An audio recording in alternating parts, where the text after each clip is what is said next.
Hello and welcome to this week's Talky Tuesday live stream with me, your host, Winter's SEO. It's not a Tuesday, yes, Jack is with us. See, what it is, look, you can't live the life of like an international YouTube superstar without skiving the day off work every now and then and playing Battlefield 6 with your mates because a new map dropped. Zazuri Reef on Battlefield. It's the first proper, Goldman Railway was a pretty good Battlefield map, but it's a good Battlefield map actually. Goldman is a good Battlefield map. But Zazuri Reef, Naval Warfare. So that dropped yesterday. So I may have been playing that instead. But I'm here now on this week's Winter's Wednesday Waffly live stream. Shout out everyone in the chat. What do you mean so unprofessional? Professional. If you cut me in half like a stick of rock, it will say professional down the middle. Professional what? I don't know. But definitely professional. Professional bullshit artist, maybe. I don't know. There's a new map on Battlefield. Quite frankly, I've been playing it today as well. It's been lovely. Anyway, I'm here to talk about Warhammers. I'm enjoying the Warhammers at the moment. I'm enjoying 11th edition. Zone Mortalis is giving me a tingle. An absolute tingle for 3rd edition as well. So shout out everyone in the chat. Shout out VOD Squad, people watching this as a VOD afterwards. Thank you for supporting me. Don't forget to like, share, thumb up, the stream. And big shout out for the members who keep this, and patrons who keep this roller coaster rolling. I appreciate you. Thank you. Killer Kriegsman has been a member for 24 months. 2 crazy years of biscuit contributions. Dude, thank you. We need the biscuits. Okay? Without the biscuits, there is no... Where's the joy? If there were no biscuits or cheese or chocolate. Listen, we can't spend too long talking about food because then Steve Not Rob will get upset with me and say, hey, get straight onto the Warhammers. So let's get straight into the Warhammers. So first, thank you. Second, yeah, it's Wednesday, not Tuesday. Third, I hope you guys enjoyed the battle reports last week. So we did the Black Templars versus Death Guard with Warsmith Chris on Wednesday, and oh my, that was a banging game. The Black Templars felt proper Bath Templary, and enjoy building Necromunda Peppermint Shore, Necromunda terrain. Enjoy it. Crack on. Try not to glue your fingers together or get a Warhammer injury with a knife. That happens. So yeah, the Death Guard versus Black Templars one. I hope you enjoyed that one. That was a banging. Anytime that Warsmith Chris is on the channel, I enjoy that one. He's got his own playlist now. And then at the weekend, Zone Mortalis. I dropped a Zone Mortalis game. Hi, Kisser. I dropped a Zone Mortalis game, and that one was very exciting as well. I played one on Monday as well, and I didn't film it. Another Zone Mortalis one, where we went all in on the Vanguard. Me and Alex, he bought like 5 Vanguard units, and I bought 3 or 4 Vanguard units. There was a lot of Vanguard units going on. See, in Heresy 3, there's a problem with line outscoring, because you can have a line 2 unit on a 3-point objective, so that's worth 5 points, and then if you do that twice, that's 10 points.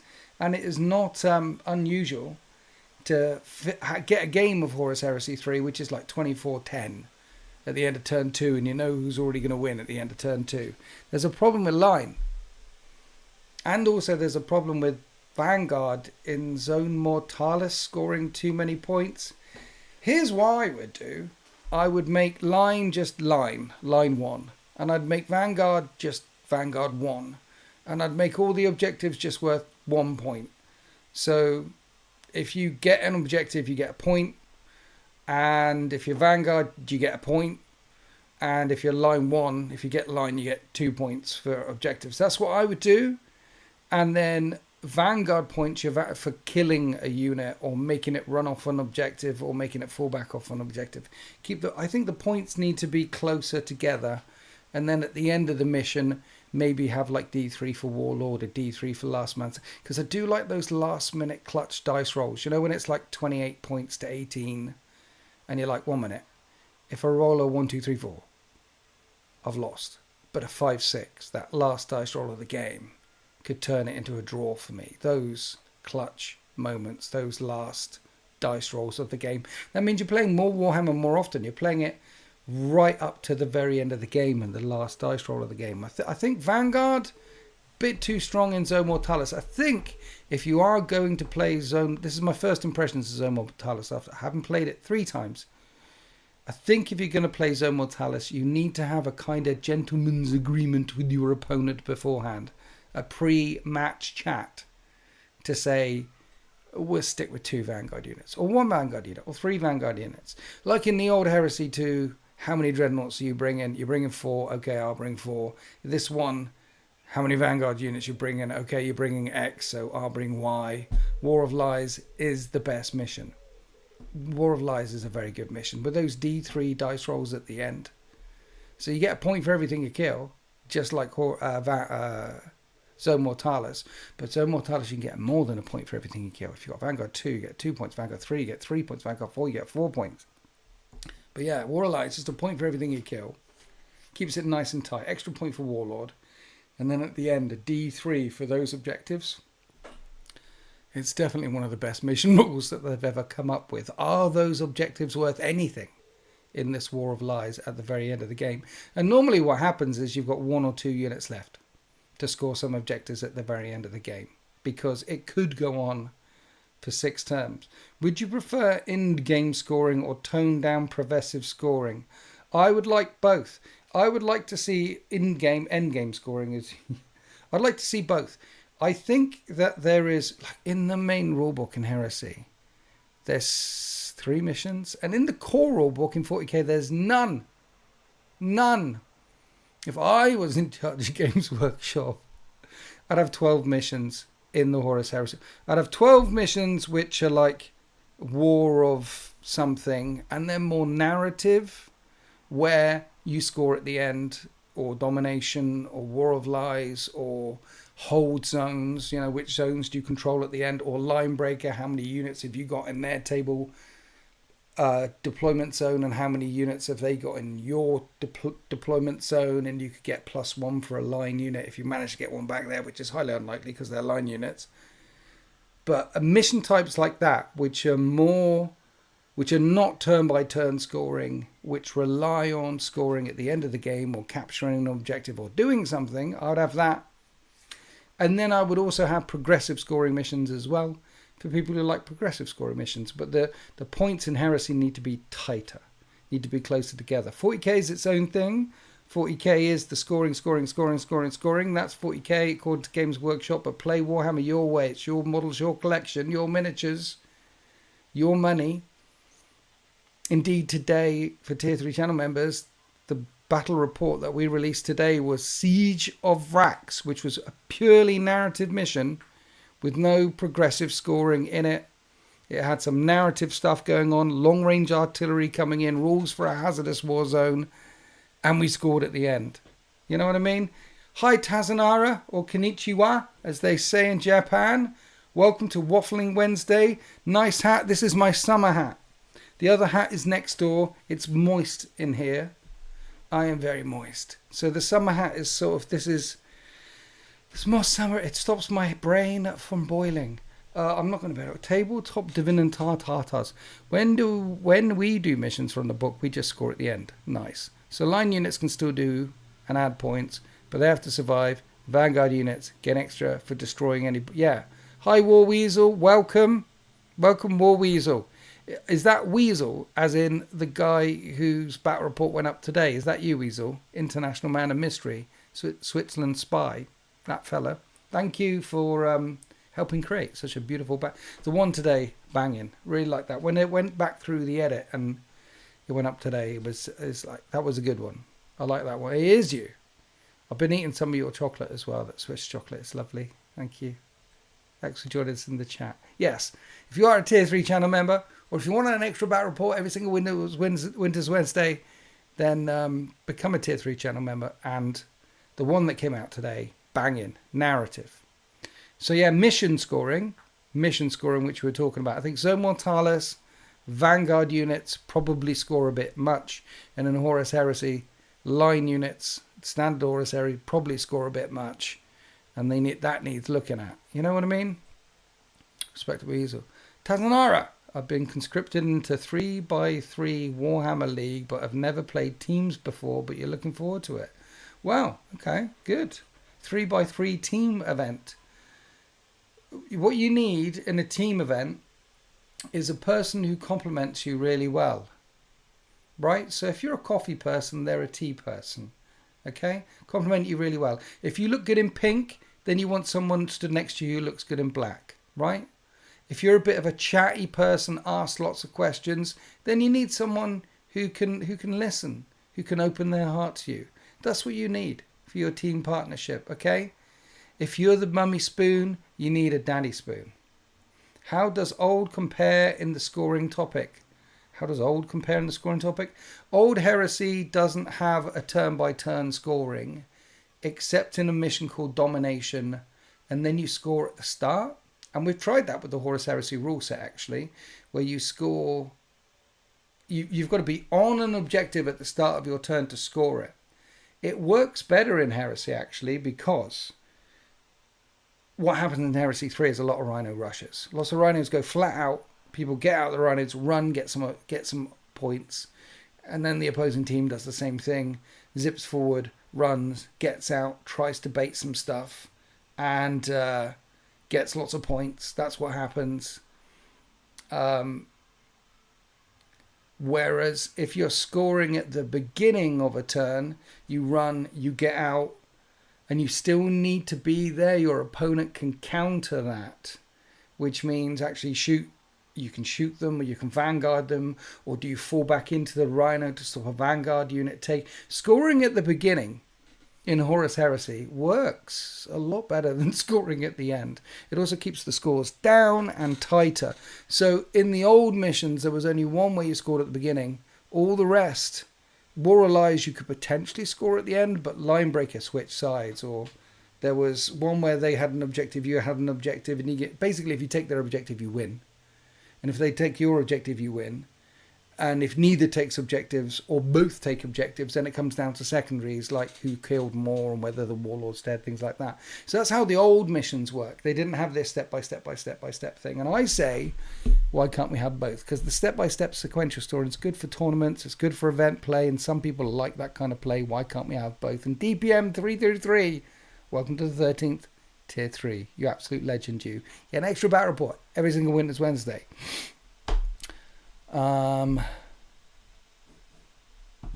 You can try and be nice. Yeah, Tazanara, try and be nice, okay? Play nice.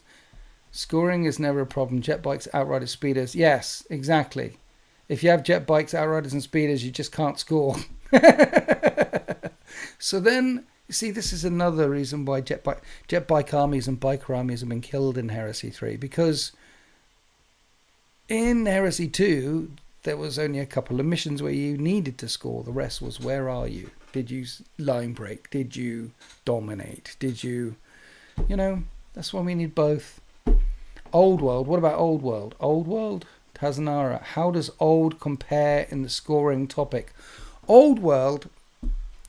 Now, obviously being a Warhammer professional, I am completely experienced with Old World. I've played a game... There's about 10 on the channel, by the way. There's an Old World playlist on the channel. And 10, 12 missions. You can check them out, where I've mainly been filming. I've got another game of Old World this weekend, which we may or may not be filming. Probably not filming. I'm getting my head around Old World. Old World scoring is a mystery. It's a mystery. Your Zone Mortalis the other day was... Yeah, Zone Mortalis fun. Zone Mortalis fun. I like it. A different way of playing Heresy. It scratched something. I think it came at the right time as well in Heresy 3. You know, we needed a change, and along came Zone Mortalis. I haven't seen any rumours regarding a Heresy FAQ errata. I know it's about 6 months overdue, because they normally drop one 6 months in, and it's been a year. So I imagine they had one written, ready to go, in like February. They must have done. And then it hasn't appeared. So one is imminently due because it's been definitely longer than 6 months. New Norn detachment, tinkering with a double Norn and a bunch of battle. What, in the Tyrannid thing? No. I haven't been doing... Is double Norn, is it good? Double Norn is good. And Battle Shock Pieces is good, isn't it? You'll have to let me know. Listen, the other live stream, someone asked, like, what are you most looking forward to? And I gave that wishy-washy YouTube answer of like, well, I get to play a lot, so I'm looking forward to this, and I'm looking forward to that, and I'm looking forward to this. But here's the answer, because you're talking about like double Norns and doing stuff and things you're excited for. I did go away and have a think. And the two codexes that I'm most excited for in 11th, are Necrons and Emperor's Children. Emperor's Children because it's half a codex and I can't wait to see what they do with the other half of it. And Necrons because, well, I guess it's just Necrons and Emperor's Children are my two newest armies. So yeah, they're my newest armies. So I'm most looking forward to those two codexes and seeing what they come out with it. You know what I mean? I am playing Old World though, okay? I went to see, say, hi Paul. We did some studying. There's Old World will be coming. I don't know where it's going to fit in. It's a tight slot right now with the Heresy and 40k and then some Old World in there. But I can squeeze Old World into a tight slot. And we can get more Old World on the channel. I've got like 4,000 points of Beastman. By the time Sultan's finished, I'll have 4,500 points of Beastman without upgrades. And then there's more. I'm looking at Old World. Old World's fun. Old World is fun. Yeah, you really want to get into it. I'm going to be getting into Old World. It seems to be more of a stable system. Like Heresy's always shifting, and 40k, oh my god. Had more updates again today. More 40k updates, more rules updates, more points changes. In case you didn't know, guys, this is a public service announcement. Check your app or go to the Minotaur Field Manual and downloads or something. Auspex Tactics. Watch an Auspex Tactics videos. He'll cover it all. But yeah, we've had changes. And they've told us, by the way, that they're going to do changes once a month, every month for the first 6 months of 11th edition as they try and balance everything out. We had the Tacoma Open recently. So this is the first of 6. 5 more coming. Rules changes and points changes for Warhammer 40k. Oh dear. They got rid of the rerolls on Blade Guard veterans. Instead they've got like +1 weapon skill or -1 weapon skill, +1 to wound or -1 to wound or something. They've got pluses. It keeps the rerolls down. Whatever it is, I'm happy with it. You know what I mean? You know what I mean. Where are we? My Marine list only went up by 120 points. My Tyrannid Warriors got nerfed. I'd love to see you do proper Winter's narrative campaign in Old World. Stranger Come Knocking, that is the plan. That is the plan. The plan is to do a couple of 1,000-point games, film a couple of 1,000-point games, to tinker around the edges and then dive in there and do a couple of games.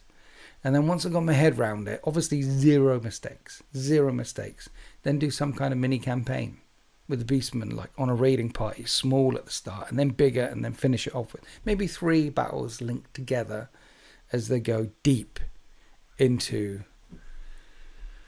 well, deep away from their forests and deep into the cultivated fields of man, where man are and doing mankind things, you know, civilization and stuff, and tearing those walls down.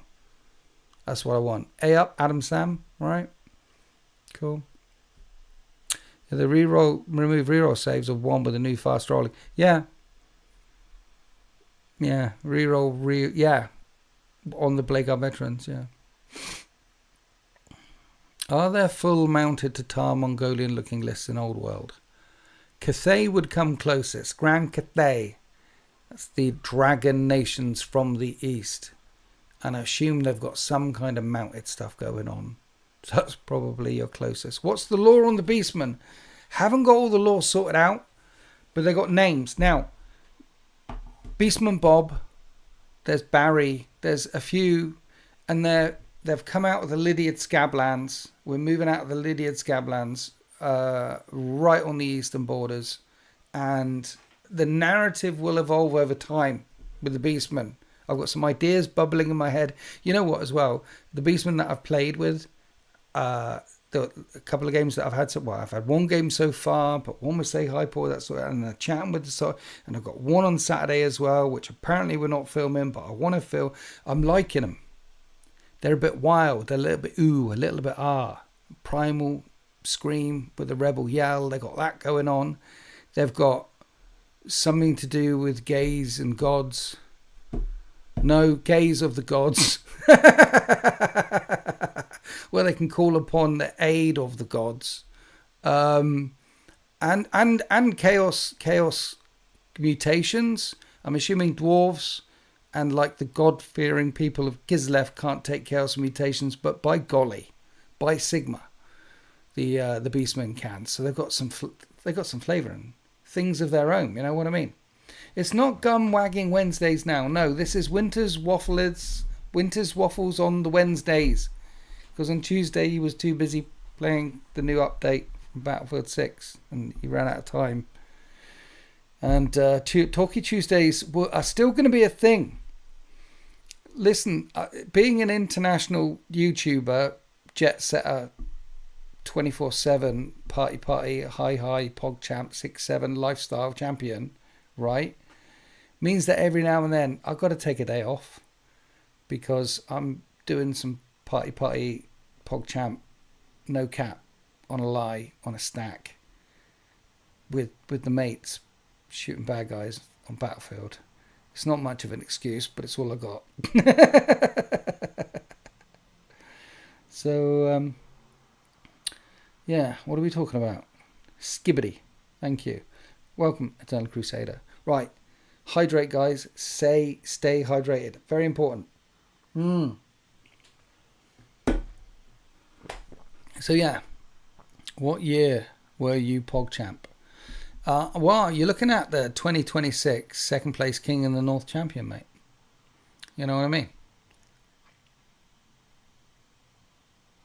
Have Bee watched Squidmar painting competition? I'm not sure that those words are the words you mean to write, but the answer is no to Squidmar painting competitions. Hi Noggle for life. Dude, the Vrax back rep. I'm glad you enjoyed the Vrax back rep today, because the Vrax back rep today is Siege of Vrax with the Krieg pushing in against the Death Guard. I mean, that was... And Weasel, who is in the chat, flew all the way to Switzerland for this one. Flew all the way in, had a game, hung out in London for a day, flew back again. And this Sunday, whip him out. What? Hi, young king. Hi. Whip him out the window. The trophies are next door. There's next door trophies there. Listen, and on Sunday, guys, if you like the Winter's Wednesday narrative one, this Sunday is another narrative one. So Cheeseman turned up with his 2,000 point Space Wolf Hobby Apocalypse army, and I know there's loads of members who are following it in the chat. Cheeseman Space Wolves army, gorgeous, absolutely gorgeous. So what do you run against Space Wolves, guys? What do you think I ran against the Space Wolves? Also midway through the VATS back rep when I noticed you were live and jumped over to say it's awesome. Halfway through that, jumped in. Heresy 1 year review that SN did at Arbitrary and said that the 3.0 Heresy community seems to be less into fixing issues with the game like they did in 2. Do you agree? Yeah, so what's happened is Games Workshop are less interested in the additions. We always got the FAQ 6 months in. For 11th edition 40k, the FAQ is already out. There's already points changes and rules changes. They've done 1 in the first month. They said they're going to do 6 in the first 6 months. That's the FAQs and erratas. That's the Games Workshop community. Heresy, we normally always get a FAQ errata within the first 6 months, and that's it. And we haven't seen one. It's been a year. So Games Workshop aren't fixing it. And then the Heresy community seems less into fixing issues with the game like they did in second. Yes, generally speaking, because second and first, and those were long, slow burn buckets where you could go and nothing was changing for a while, and you could sit there and stew in your own filth and eat biscuits. It was lovely. And then third edition, we're getting a Tactica every couple of months, and there's a lot less events. There's a lot less heresy events. So there's a lot less community engagement about fixing some of the issues with third. You know what I mean? Okay, bye Tazanara. Necrons? What about Necrons? I like Necrons. Hi, Filthy Group. You want to start Heresy World Eaters? Any tips? Heresy World Eaters? Any tips? Okay. So, regardless of the mission type that you're playing, Tactical Marines will win your games, except in the World Eaters. World Eaters can all take chain axes instead of chain swords for despoilers for free. So what I would do when I always play World Eater, I don't think my World Eaters list has got any Tactical Marines in it, but it's got 40 despoilers in it. So you want a couple of rhinos and you want at least 40 line 2 units. So 20 tacticals, 20 despoilers, or 40 despoilers, whatever. You need that. They'll score objectives. Either turn by turn scoring, or if you do that sequential scoring, which are most of the missions now in Heresy 3, but if you play previous missions or event missions and go to things like that, then line 2 still kicks in. You need lots of line 2 stuff. Get your hands on loads of despoilers, get your hands on a couple of rhinos. That is what will win you games.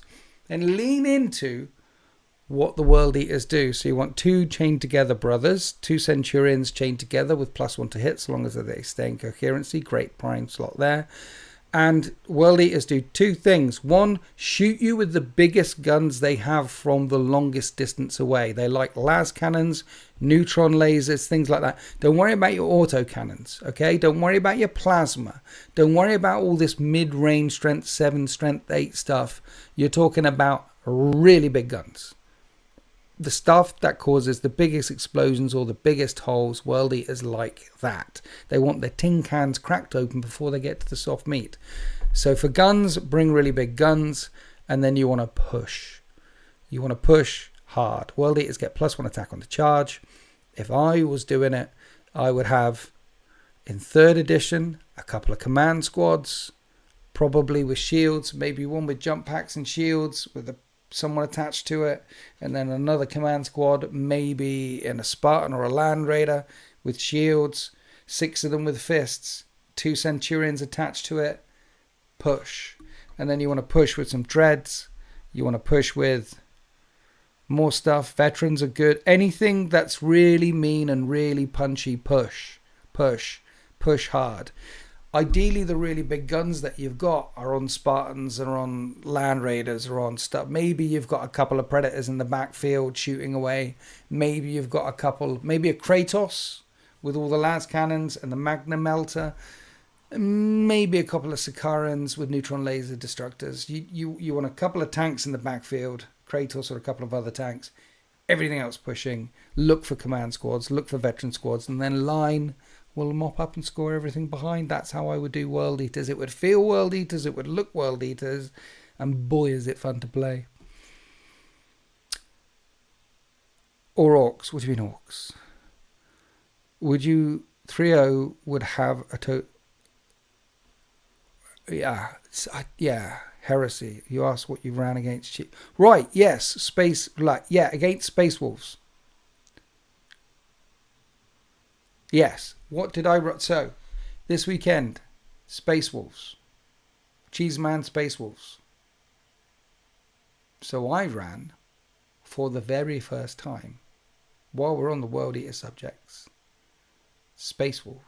No, not Space Wolves. World Eaters. How are Space Wolves in 3rd? Good. They feel very Space Wolfy. I like them. It felt wolfy. And I ran World Eaters against them. Because my mate Alex SEO left his World Eaters army here. So I thought, why not? It's Space Wolves versus World Eaters. Why not? Let's do it.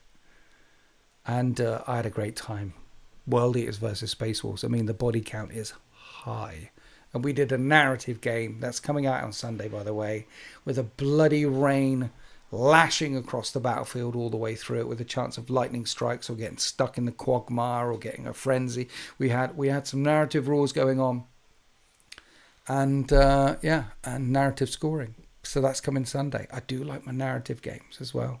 Why can't we have both the narrative games and thing, but get with both? So World Eaters versus Space Wolves. Zonal Mortalis needs a maze. Yeah, if you can't get the bricks for the walls from GameMat.eu, then look out for urbanmats.com. That's Urban Mats with a Z. They also do the walls. You can get them from there.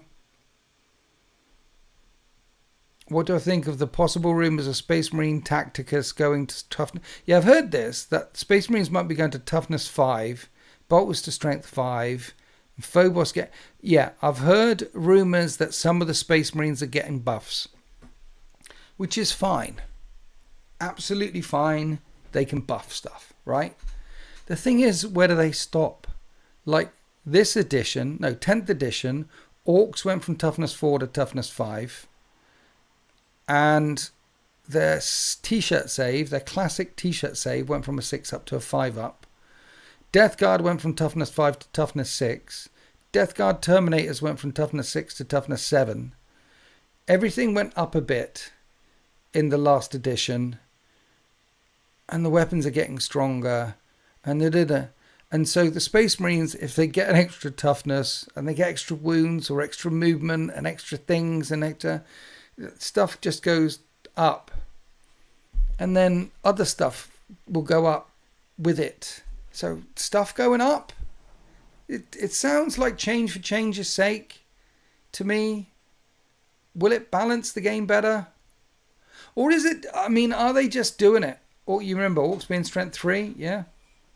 Do you remember when god damn it, brain, I've completely forgot what I was going to say there. But yeah, stuff just going up and up and up and up. Change for change's sake, you know. It's where's the upper limit? I mean, in 5 years' time, are Gravis Space Marines going to be toughness 7 with 4 wounds? I mean, right now you have Deathwing Knights, which are toughness 6 with 4 wounds and reduce all damage by 1. I think they're really hard to shift. We're getting a lot more toughness 6, toughness 7 things in the world. There seems to be a, and then guards staying at toughness 3 with 1 wound and a 4-up save is fine, but no one's hardly running. I mean, you're running the glass typical guard, like Scions dropping in doing things, but no one's running platoons of guard anymore. No one's it's Bullgrins and tanks and things. So you just don't bring the little stuff.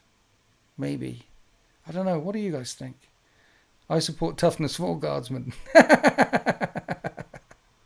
They can't make guardsmen toughness 4, can they? I mean, grots are toughness 2. A guardman is at least twice as tough as a grot. Stat line used to be iconic. You could tell, yeah. You could look at a guardsman, know he's toughness 3. You could look at any kind of Space Marines, Chaos or the otherwise, know they're toughness 4. You'd look at Death Guard, you knew they were toughness 5. 10 Cadians cost the same as 10 Orc Boys. That's kind of a hard sell. Yeah, it is. Cadians can bring weapons and you can give them orders and things. I mean, when the 10 boys hit the 10 Cadians, those are 10 dead Cadians. But with fixed bayonets and the Cadians shoot first. Guys, what do you reckon? If 10 Cadians had the fixed bayonet order and could rapid fire into a bunch of Orcs first and then charge them, are they going to kill 10 Orc Boys? I mean, they're hitting on 4s, wounding on 5s, but they only have t-shirt saves against, and that's the flashlights. There'll be a plasma in the squad. There'll be a melter in the squad. There'll be a fist on the sergeant, right? Swinging in. What do we reckon? 10 charging. I mean, guard people in the chat. Have you ever charged 10 orc boys with a 10-man Cadian squad with guns in it? Does it work? Or 10 orc boys undercosted? Because I see that green tide is everywhere in the competitive scene. It seems like easy kill for the guard, we reckon. It's an easy kill. War Weasel would know. His battle report came up today. Tier 3 channel members. The Zetafrax. War Weasel was there with his guard, with his Krieg, 187th, against Death Guard. Not Krieg holding back, waiting for the Chaos Marines to come on, but Krieg attacking Chaos Space Marines. So you reckon it's 3 orcs live and the 10 Cadians are still dead. We're splitting the chat. War Weasel says it's an easy kill for the guard. Imperfection says 3 orcs survive and kill them back. Depends on who goes first. I'm saying if orcs charge 10 guardsmen, we know 10 guardsmen are dead. That's orcs. That's what they can do. They'll shoot their pistols in the general direction, maybe throw them at them, and then go flying in there and hit them on 3s and wound them on 3s at AP -1 with 30 attacks. So that's 20 hits. That's 10 wounds. They don't kill all the guardsmen. No, 30 attacks would be 20 hits. Wounding on 3s divided by carry. That's about 8 guardsmen wounded. No, 16 guardsmen wounded with a 5-up save. Okay, they kill all the guardsmen. Yeah, they kill all the guardsmen. But if the guardsmen shoot and charge the orcs, War Weasel, who is a Krieg spectacularist, he said them orcs are dead. He says it's easy. With take aim and lethals, yes, and combined arms.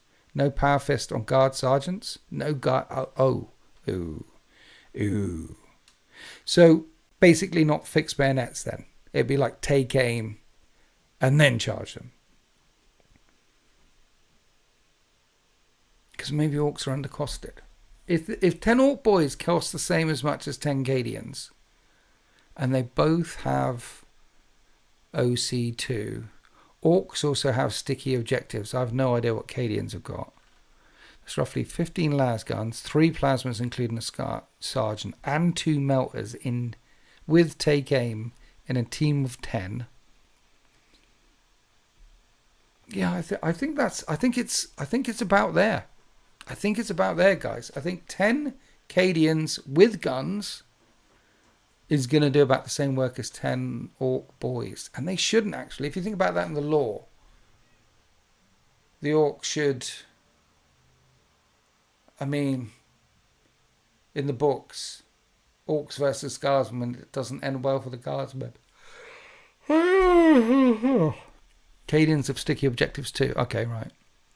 You might want a first rank fire, second rank fire for boy versus boys for the best results versus take aim, but that's the forever argument. First rank fire, second rank fire, or take aim. Which is better? You decide. Yeah. I know orc boys are everywhere right about now. Apparently they're strong. In this edition, which is, let's face it, the close combat edition, they finally made a close combat edition with all those changes to cover and how hard it is to actually draw line of sight to anyone with cover. Anywhere, actually, not with cover in the street, not in the street, how hard it... Yeah, I mean, orcs, world eaters, Emperor's Children, Black Templars, all Blood Angels, all these armies are going to do very well. You've been trying to make a Voistron army. Don't know how to go, but how to make a Voistron army? Well, it's the Voistron Firstborn.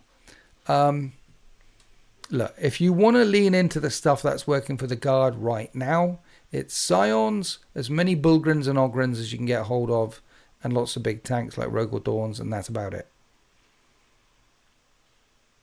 And that doesn't feel very Vostroyan. That doesn't feel like...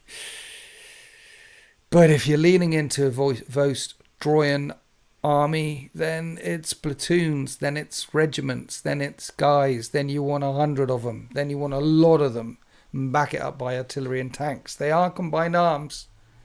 Service Girl, thank you for gifting 5 memberships. Thank you so much. Can we get some GGs in the chat for Service Girl? He comes in here every week and he drops some gifted memberships just like that. And if you have received a gifted membership from Service Girl, you need to go to the memberships bit on the YouTubes and click accept on there, and then that will get you access to the Discord. And for £1 more each month, you can become a tier 3 channel member and get access to all the Winter's Wednesday battle reports. So GG's in the chat for Service Goal. Thank you so much. Thank you. If you want to make it as fluffy as possible, young king, then you're looking at a lot of infantry. Okay? So you're looking at a full platoon of 60 guys with the commanders, with the heavy weapons team minimum. You're getting that. And I don't know how many points that is, but 3 commands, 3 platoons, 3 heavy weapons teams. It's the Voistron Firstborn. They have infantry. They have a lot of them. You're getting that. Then you're probably going to back that up with some... I mean, they're combined arms. They had access to everything. They have Bulgrins and Ogrins.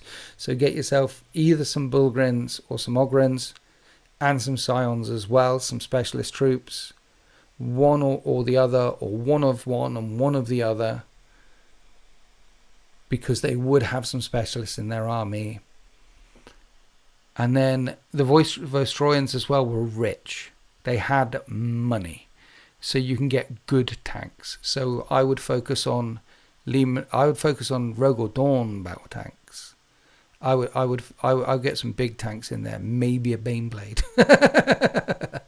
I would get some good tanks. Yeah. And then you got those new APC things as well.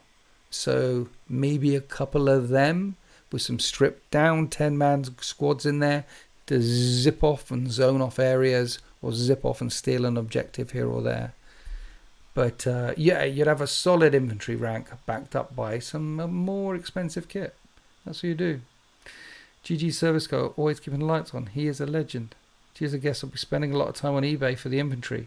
Don't they do, guys, don't they do voice throw-ins on made to order? I think they do voice throw. I think they do. On Org, Etsy or something like that. You can get them from there. I did a Talan theme, says Azarora, and honestly there are really good 3D print options out there if you really want a good fluffy army for the non-main guard regiments. There's a good HH Libra Imperial Army kicking around at the moment. Is there? Nice. Yeah. Not Solar Auxilia or Militia. Imperial Army. Is there? Okay.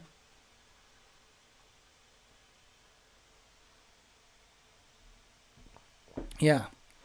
See, the Zone Mortalis Tactica. It's good. Why is there not a Demons Tactica or an Imperial Army Tactica? I know they don't like crossing the streams. The 40k miniatures with the Heresy miniatures. They've said that again and again and again. And then they release all the Custody stuff for Heresy and say again and again and again, you can play these in 40k. So they do, like, they don't mind crossing the streams for that one. They don't mind crossing, but for everything else, they don't want to cross the streams.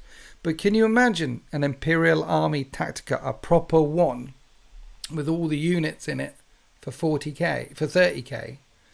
They would sell some miniatures, and there will be guard people out there who would definitely dip their toe into 3rd edition, thinking, "Oh, I've got half a guard army here." That immediately works. And then the Demons of the Ruinstorm. It's in these armies, the Imperial Militia and the Imperial, they're PDFs. The PDFs. There's money on the table. Money on the table there. Just release the Tacticas. Release the Snyder Cut. We were supposed to get one, but it never came.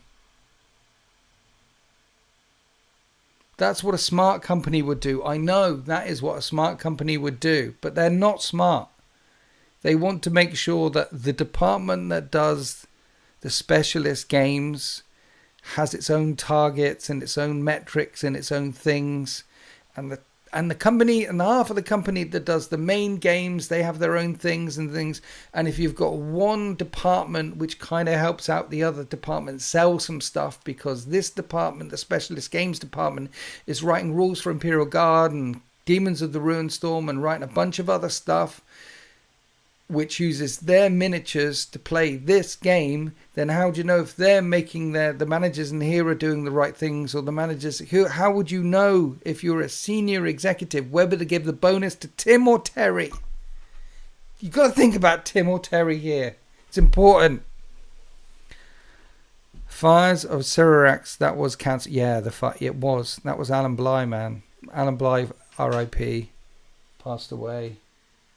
And so, is that a kitty?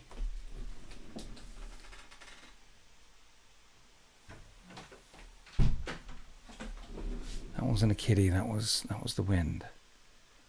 Love to see Horus Heresy mechanical models in 40k, dude. If they did the Fires of Cyrax, which was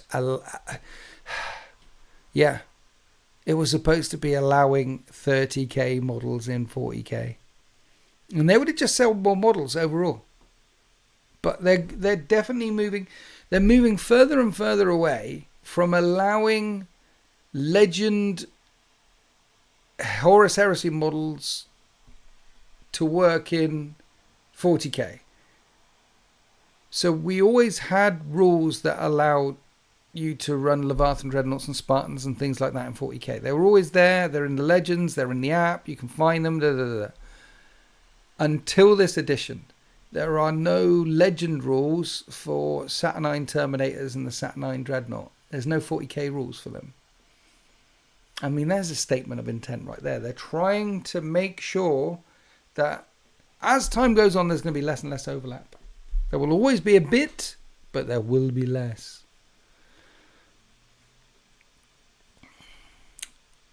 Yeah, I don't know. They haven't... Listen. It's going to be fine, young kin, okay? If they send an assassin for me, I've landmined the yard. Alright? They're not getting in. I have a cup from Fires of Cyraxes that was never released from when I worked at Games Workshop. Dude. Keep that one.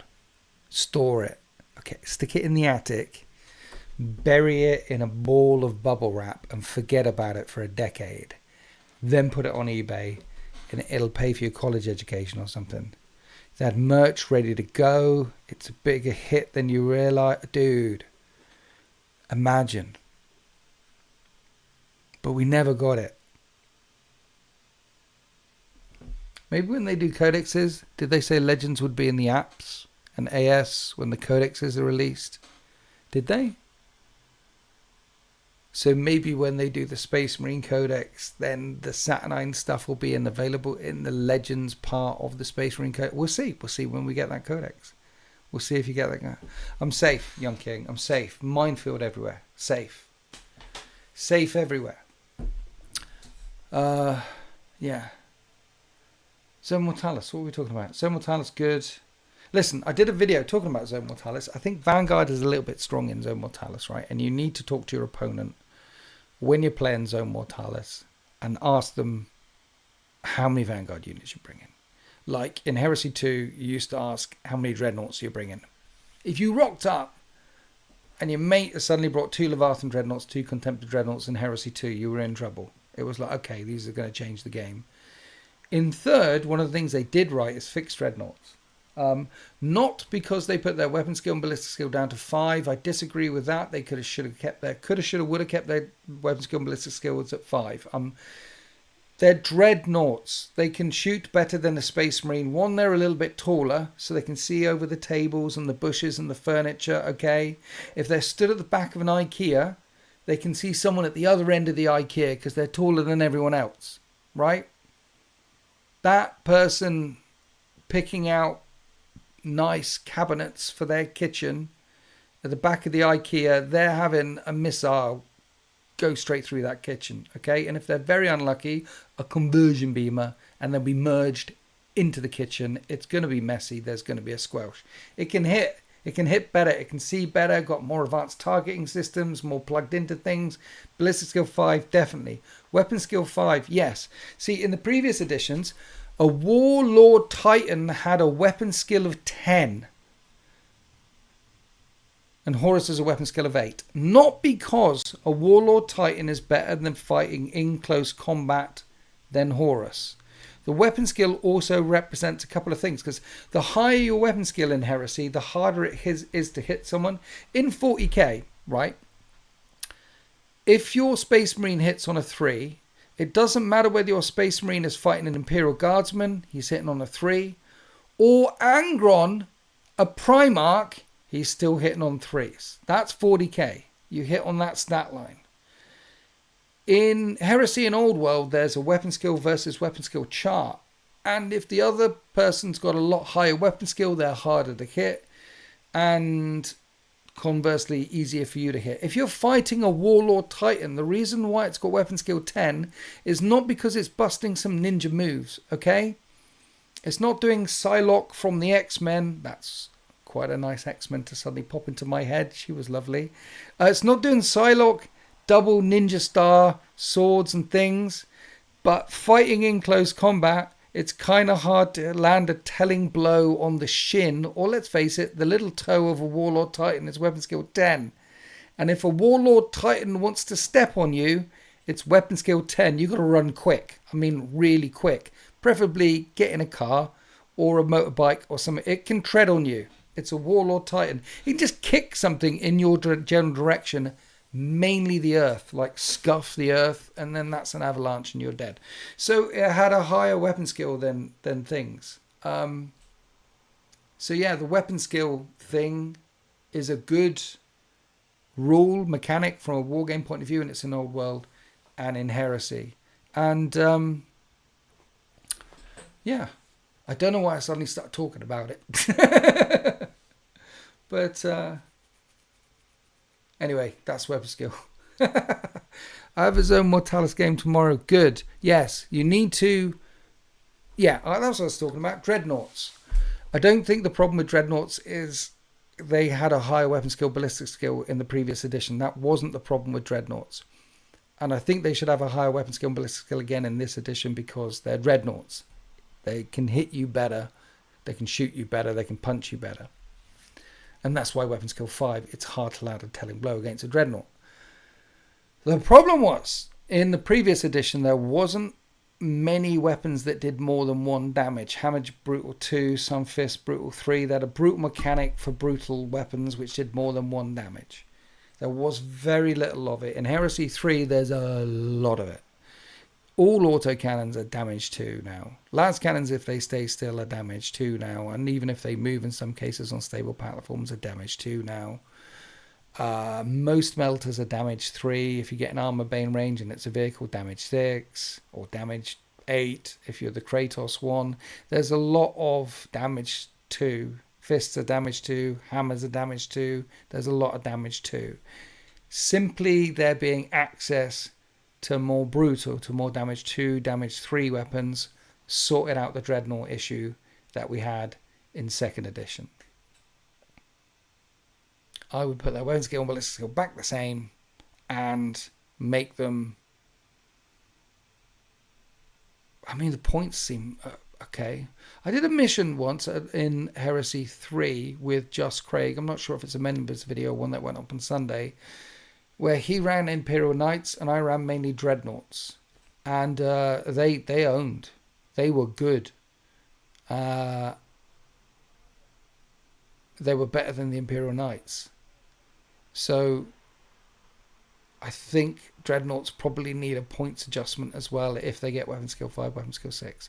But I like the fact that they could shoot better and punch better. It felt right to me. It felt more narrative, more story in my story-based war game, which is Horus Heresy. So that's my big rant on Dreadnoughts. Hi-ho, FN Inquisitor. Today's Batreb should be the first part of a series. If Weasel comes back... See, Weasel flew all the way from Switzerland to film the Siege of Thrax, which came out today. It was epic. I think it would make an awesome series if we did a part 2, part 3, like a mini-series. But he's got to fly all the way from Switzerland. So it's a bit of an ask. Most brutal weapons are on Dreadnoughts as well. Exactly. Yeah. So upping the brutal dealt with stuff that has wounds, like Dreadnoughts and Javelins, and I think that was it. The speeders and the dreadnoughts and things up in Brutal sorted that. You didn't need to nerf the weapon skill, ballistic skill as well. I think. Need more Legion specific units in Heresy. Listen, guys, I did a video and I'm and ahhing about putting it out. You know, I did that second ed video, like why a lot of second ed players left the game. And then Mordy and Glory did a response. And then I responded to as a response on the last live stream. And then that video, by the way, that why did a lot of old school players leave the game, which was cut out of a live stream, it's got over 300 comments. I normally get 50 or 100 in a battle report max. It's got 300 comments. The community had a lot to say about that. And so one of the things that I was DM'd and an email and in the comment section was, hey Winters, what would you do if you were writing Heresy 4? So I made a video. I made some notes. I did some like proper notes and everything on here. And I made a video. And I haven't put it up. Because it feels a bit, hey, look at me. I've got all the answers. This is what I think. It's like, it feels a bit, you know, who am I? What is my opinion but just another opinion splurged over the opinion pool that is the internet? You guys don't want to hear my opinions on how to fix Heresy 3, do you? And what would appear in Heresy 4? So that one, I've just pinned it to one side for the minute. I might release it. I might go back through and re-edit it. But just splurging my opinions out for the sake of opinions. Because there is definitely some things that they could do in Heresy 3 that would help improve Heresy 3. And also perhaps entice some of the older Heresy players back in. Because we're not going back to Heresy 2 now. If they went back in Heresy 4 and went, okay, we fucked up. We're going right back to this legacy type of edition that we had. They immediately alienate all the Heresy 3 players who started this edition and don't know about any of the legacy stuff. And also if they go back, there is no guarantee they capture any of or a significant portion of the people who left the game. They go, we'll get some of them back in, but not very many because the trust is shattered. Is it a 3? That's Heresy 4. What about Heresy 5? Is that 3 years again? Is that a constant? So the next edition can't go back.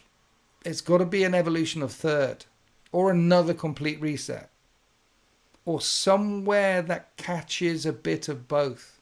I mean, do you want a video about that? Do you? Should I put it out there? I'm not sure. Let's go over to the chat. Hydrate. I'd love to hear my thoughts. Would you? Get it done and uploaded before someone else does. Okay. Why not do Heresy 4 as a podcast episode? Sounds like it would be better as a discussion. I want to do a podcast episode, STC, with Warsmith Chris this week, hopefully, on 11th edition. And what we think about 11th edition. Maybe I could get him to do a Heresy 4. I'd need to sit down for a podcast with someone who knows Heresy well enough to discuss Heresy 3. Because I have friends, but I've got a very notable friend who plays a lot of Heresy 2 and a lot of Heresy 3. And he's in the minority of people who actually thinks he really, really likes Heresy 3. He thinks the core rules for Heresy 3 are better than the core rules for Heresy 2, which is a rare opinion for someone who played previous Heresies. But he thinks the core rules are better. The list building exercise and the narrative flavour, he will agree that that's fallen out. That's lost a bit there. But he prefers the core rules for Heresy 3, you know. So there are people out there. I mean, I like Heresy 3. I preferred 2nd, but I like Heresy 3. I'm enjoying it. And the Zone Mortalis I played the other day, banging. People ask Winters for his opinion. Winters ask people if you want to hear his opinion. Okay, Jackus Woods, you made a right point there. That's good. People ask, maybe I should get the video out with my opinion on it about Heresy 4. 4th would certainly have changes to army. It would need changes to army building, dude. It would need changes to army building if they're smart enough from the backlash. It needs more customization in it, definitely. Particularly with the characters. Like, I think I said it in the video, like, if you're paying for these character models as well, like Siege Breakers and Champions and Moratats and chaplain. You're getting the models anyway. So why not switch out so you can have a different weapon, a different sword, a different thing, particularly on the characters. And I'm not against it rolling into some of the sergeants and some of the units as well. More customization, more hobby with our hobby. There was a lot more hobby in the hobby in Heresy, but now they want you to use what's in the box, almost exclusively what's in the box. There are some exceptions, Praetors, Centurions, there are some exceptions. Also in Zone Mortalis. In Zone Mortalis, there's rules for building units that they don't sell. Heresy 3 with 2.0 flavor would be great. That's what I'm saying, yo. That's what I'm saying. How would you go about building a narrative Salamander Heresy army? Okay, so Joseph, if I was building salamanders, I would lean into what salamanders do more than anyone else. So I would definitely have a couple of units of fire drakes running around. Is that what they're called? The ones with the flamers and the melters on their fists. At least 2 units of them. I would definitely have a unit of the guys with the shields and hammers running around. It goes into them as well. So 3 of their unique units minimum. So big hammer blob and the big, I think they're fire drakes, 2 units of them. Start there, and then I'd add every single tank unit that has flamers and melters. So no one runs Predators with quadruple flamers. You can put 4 flamers on a Predator, 1 on the main turret, 2 on the sponsoons, and a pintle mounted flamer as well. I'd have 3 of them going forward with all the flamers on cheap, but causing lots and lots of panic. And then I'd have close range melter teams jumping out and doing stuff. And then about 40 line, so 40 tacticals. Always want tacticals. 10 units of 4 tacticals, 2 rhinos for 2 of those units. But yeah, it'd be flamers and melters going forward and the specialist stuff going forward. Lean into it. Lean into what salamanders do. And salamanders are a close range shooty army which want to melt and burn you. You know? 9th edition playlist will be coming some point in the future. Yeah, Deep Strike needs looking at as well. I think Deep Strike 2 units. 2 units Deep Strike a turn. I can't see that being a problem. Blood Angels can't do their... Yeah, look. Yeah, the Rites of War, the changes to Rites of War in Heresy 2 stung. And that was... I don't know why. Because there is Rites of War in Heresy 3, and Rites of War are ways to monkey around with your army. And what they're mainly focused on is how to add a few units here or add a few units there. And what the gambit is and thing. And that's about it. So it's about tinkering around with some units. But because the Force Org is so broad in Heresy, basically bring more commanders, bring more stuff, I only use the Legion-specific detachments rarely, because you don't need them, because you have so much choice elsewhere. Whereas the old Rites of War would have some clear advantages, but also some clear disadvantages. You can do this and bring these guys, but you only get 1 heavy slot, so you only get a tank. So how do I get my anti-tank? Well, I'm going to have to put it in Seeker squads. I'm going to have to put it in fast squads with javelins and things like that. And I have to bring a Lord of War. You've got those ways. It had bonuses and negatives. And also in the Rites of War, you had weaponry like Graviton hammers and Sonic Shriekers, oh my, Raven's Talent. You had more Legion-specific weaponry in it. I like the fact that the Rites of War in the Salamanders, both of them couldn't bring any Destroyer squads. They were like, we don't do Destroyer squads in the Salamanders. No radiation, no phosphex. We don't melt the rock that we're stood on to slag. We'll melt it with melters and flames, but we will not irradiate it for the next 10,000 years. They were not allowed to Destroyer squads. Destroyer squad Rite of War. Where's that? Where you can just bring Destroyer squads. Epic. Yeah, they definitely lost something with the Force Org and the Rite of War army selection in Heresy 3. There's a lot of flavour that just left. And I know they did it for balance. And it is more balanced. but it's a story-based story with some story in it. I want more story in it. Not 2+ armor on every... Yes, that was one of the good changes. Dropping Artificer armor. That was good.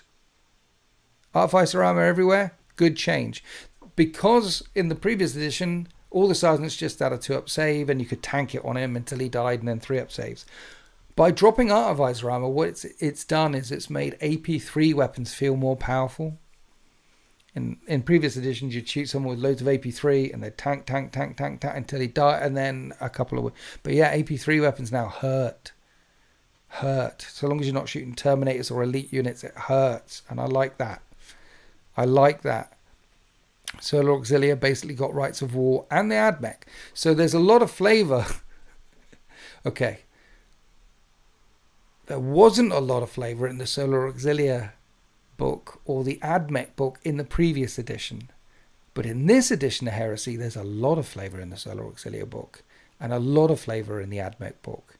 If I was starting Heresy 3 from scratch this edition and I'm looking for the most flavoursome army that I can get with lots of different ways to play and lots of unique rules that feel very much like the army that I'm using, it would be Solar Auxilia or AdMech. I would get them.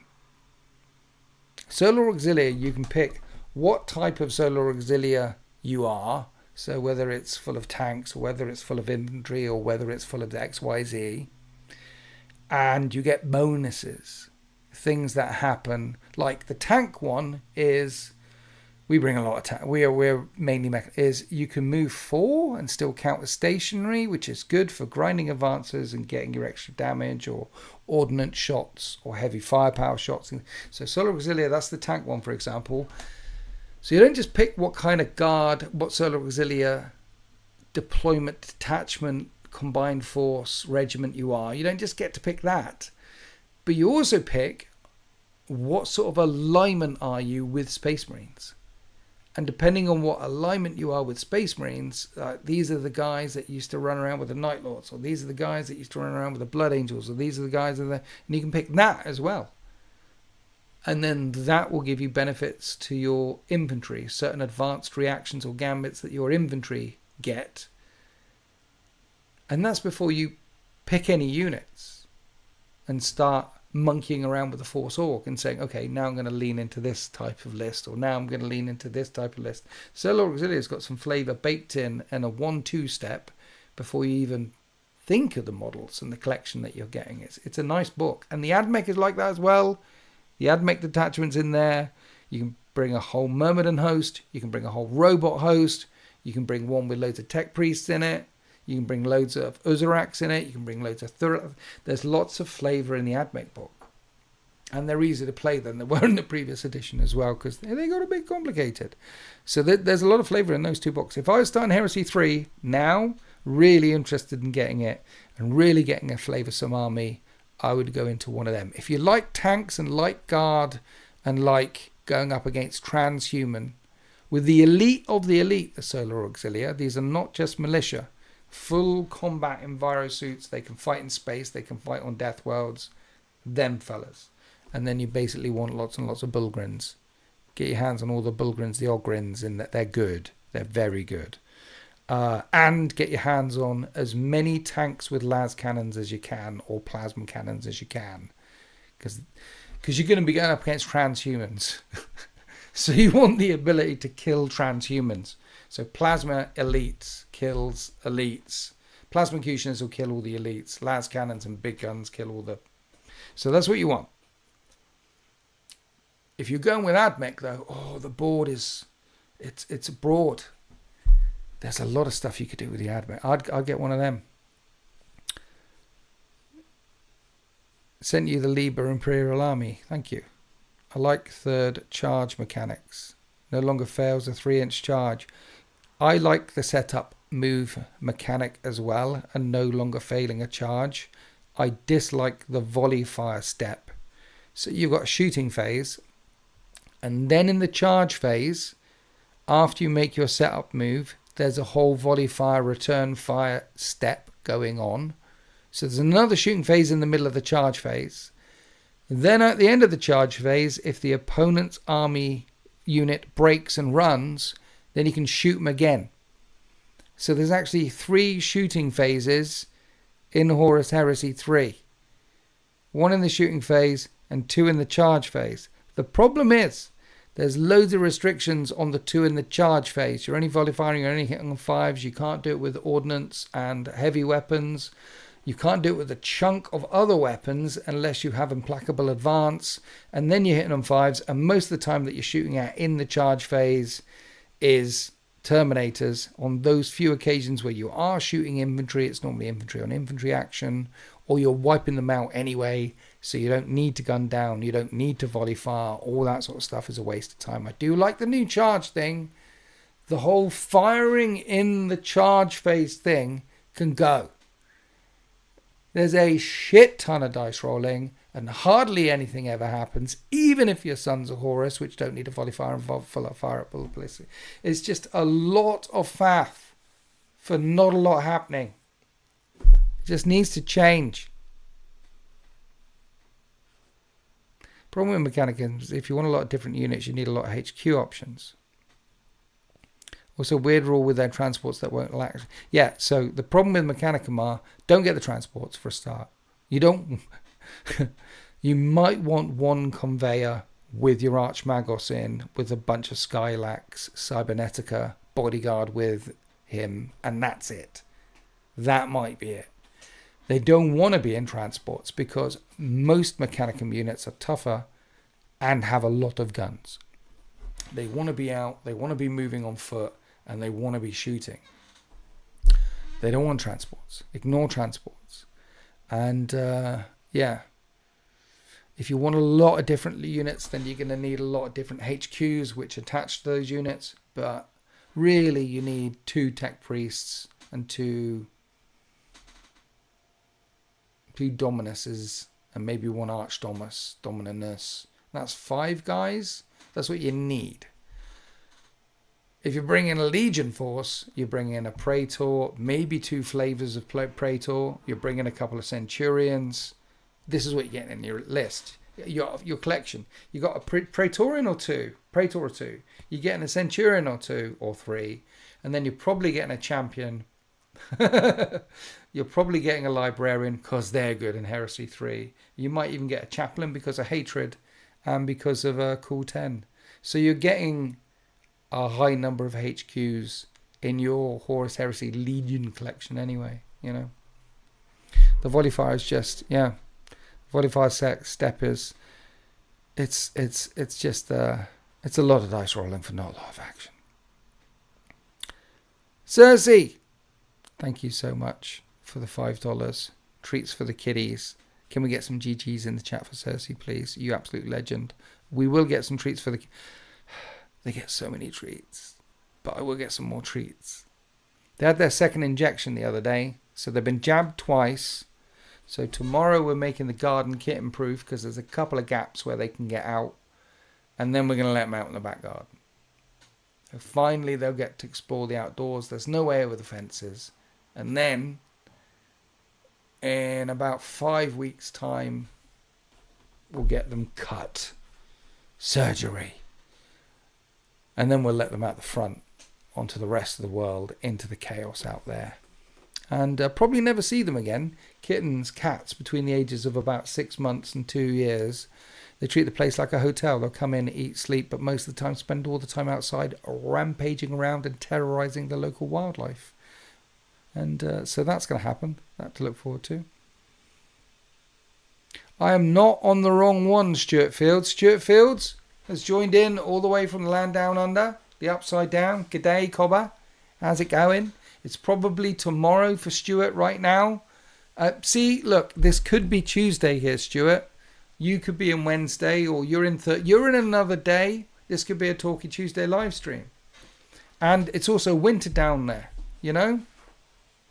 It's Thursday, you see. Apparently it's Thursday. It's not even a Wednesday, let alone a Tuesday. It's Christmas in Australia. And core blimey, mate. That's for my Australian viewers out there. Konnichiwa for Tazanara. Sup, mate, for all my English homies. Swindon is a day behind. and also about a decade behind. Yeah. We are swimming in the shallow end of the gene pool here in Swindon. You will never see it in any of the tourist guides. It's not a place that tourists come to. It's not a place that you want to come to either. It will eat your soul. Okay? There are... What are those things in Harry Potter that eat souls? In The Prisoner of Azkaban, that one. Them. Dementors. There are dementors howling around the streets of Swindon, devouring souls. This is a place where hope dies. Do not come here. It's medieval times. I know. It is. And in the land down under, Stuart, I'm sure it's lovely down there. Right, okay. What was we talking about? Zone Mortalis. Yes, so I'll put up that. So good, but Vanguard needs looking at in Zone Mortalis. If you're going to play Zone Mortalis, talk to your opponents beforehand. Make sure that they and you are running a similar number of Vanguard units, because if they just run loads of Vanguard units, they'll win the game. Kind of like Detroit. It's Swindon. See, I've seen a few pictures of Detroit these days, and right, like round the edges, it's really like, I mean, rundown. Obviously, lots of people left, but in the centre of Detroit, they've got so many green spaces now, and a bunch of hippies moved in, and the up and coming places like it's like a tenth of the size it was Detroit, but it looks really quite nice for a city in the middle now. There's like lots of urban renewal things happening in the edges.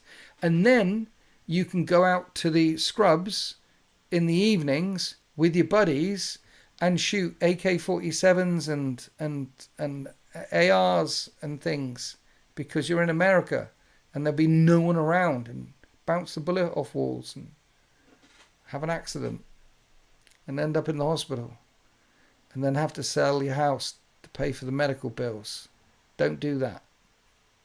That would be bad. You need all your money to buy miniatures from Games Workshop. The hobby ain't cheap. Zone Mortalis. Right, yes. So narrative. We did some narrative on today, on Wednesday, with Weasel. Thanks for Weasel coming down. There is a narrative game coming on Sunday. World Eaters and Space Wolves under a blood rain sky. That was really good. That came down to the last dice roll. That was nice. I like it when it comes down to the last dice roll.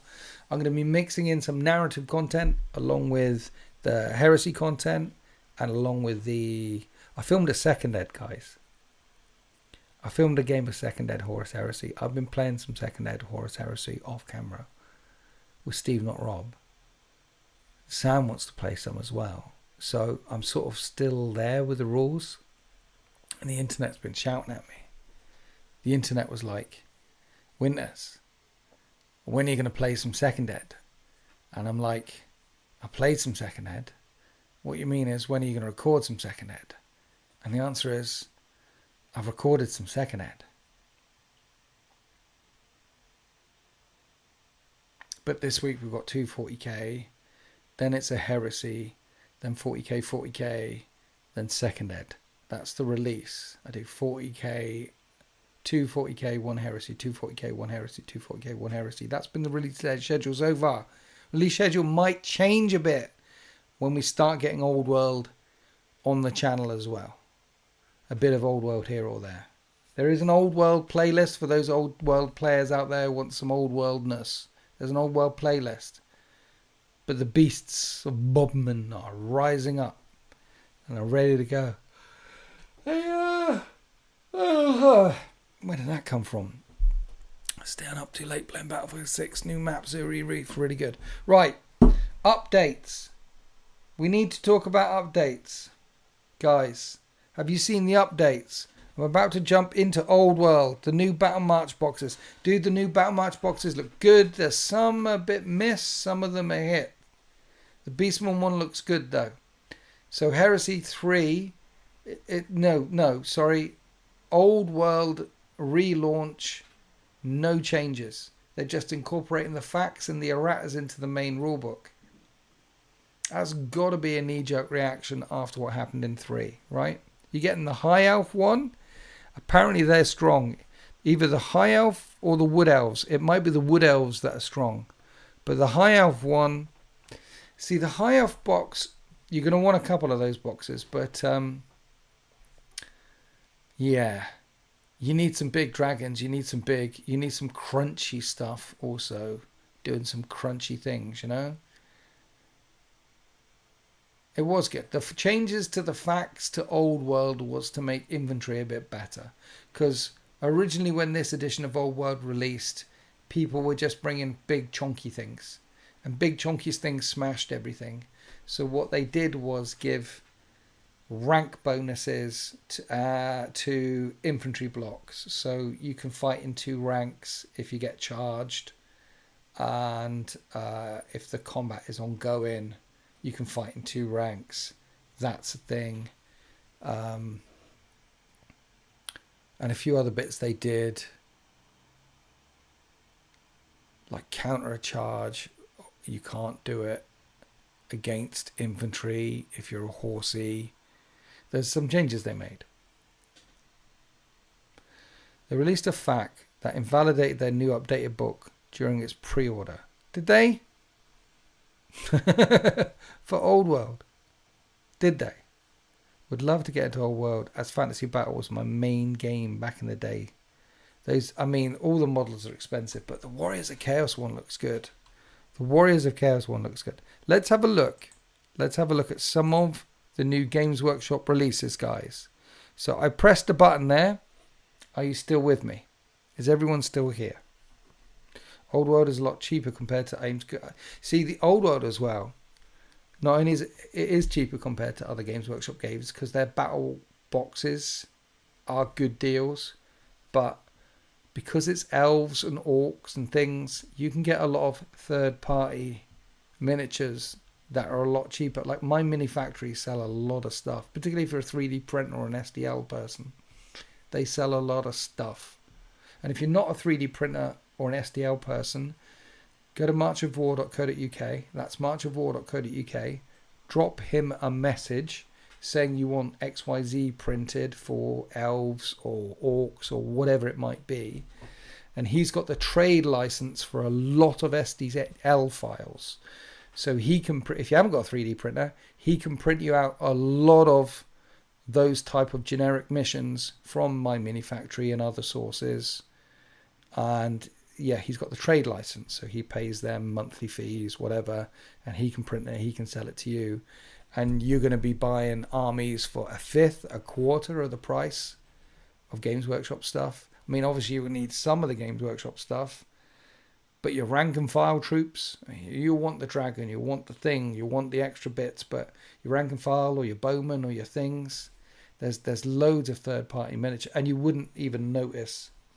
I mean, my beastmen, I've got some minotaurs and razor gores. I've got some of the miniatures in it are from eBay. All my gores, ungores, bestigores, all the box line troops and the centigores, and the big cygore.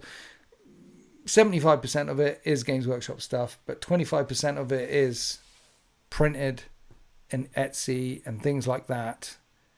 But yeah, just go to muchwar.co.uk, drop him an email saying, I'm thinking about getting this. Are there any miniatures that you know of which you could print out? And he knows Old World as well. He plays a lot of Old World. So he'll be able to say, yeah, what you can do is get XYZ. This is how much it will cost. Blah, blah, blah. I love James too. Service goal. I love James too. But yeah, James's problem, see, he's a meth dealer with his own meth studio behind him. He is a crack addict with his own crack manufacturer. He is hard on the plastic crack, and he's got his own plastic crack factory bubbling away in the background. That guy's got issues. He's got all the trade licenses. He's got 30 plus printers. He's got all the sources from it. If you need stuff, email that guy. Go to Much War, and then there's send me a message. He will help you out, particularly with Old World. I know that he did a dwarven army for someone, and the I forget who. I forget who it is, but they bought like they bought about 20-30% of their miniatures from Games Workshop, like specific Games Workshop stuff here and there and da-da-da. And then the rest, James printed completely legit STL files from trade licenses, and they were telling me they got the whole army for like 600 quid or something. It was ridiculously cheap.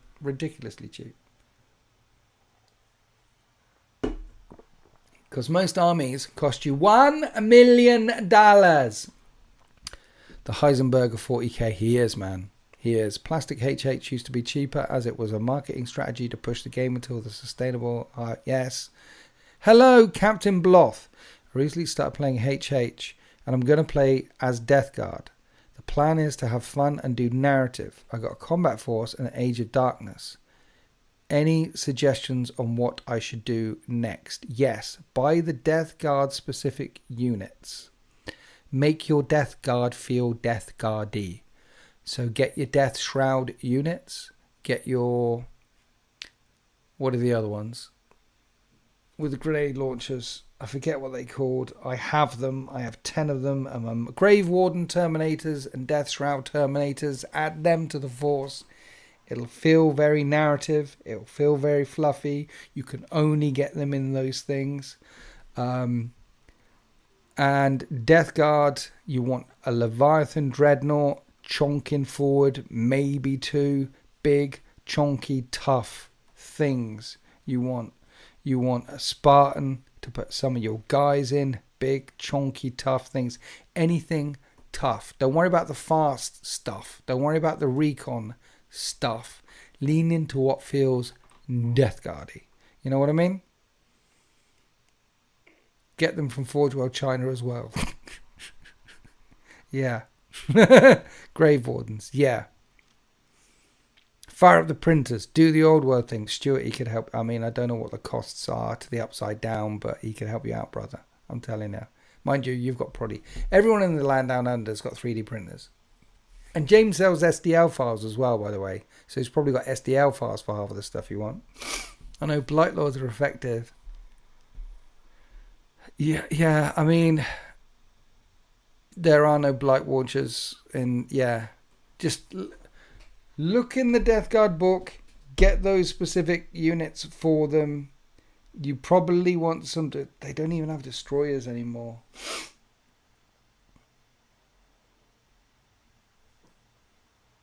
Yeah. I mean, I brought Las Cannon teams. I have a 10-man Las Cannon team, 10-man Plasma team, 10-man Multi-Melter team. Because Space Marine Death Guard can walk around with heavy weapons and fire them as if they're stationary, so long as they don't go more than 4. However, that'll cost you 1,200 points just for 30 guys who are toughness 4 with 1 wound. They are a glass cannon. I wouldn't do that. No. I'd bring all the Terminators, some Dreadnoughts, and some big chunky tanks. That's what I would do. Slow, relentless. I would have a lot of infantry as well, because they count as stationary, right? So you get Fury the First with Tactical Marines, so you want 40 Tactical Marines. You want a unit of vets with disintegrator rifles, maybe a unit of vets with melter guns in it. Infantry, a lot of infantry, a lot of dreadnoughts, a lot of big tanks, Terminators. The Tartarus Siege Terminators with stock and heavy flamers upgraded. The Chem Flamers, that's a good thing. A fluffy Death Guard unit with Siege Terminators with Chem Flamer. Yeah, so their Grave Warden Terminators have two different types of shots. There's like a crack grenade thing, and then there's poison rounds that they can fire out. They're good. Hello again. Filthy Group. Had a look at the 40 spoilers you mentioned. Do you mean the Tactical Marine boxes with chain axes for World Eaters? 1 minute. Let's go in here. The spoilers. 30k.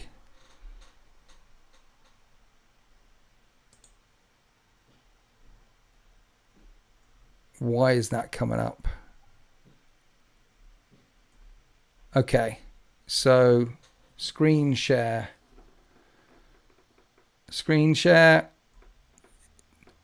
Spice up your legions with chainsaw wielding despoiler squads. It is not this.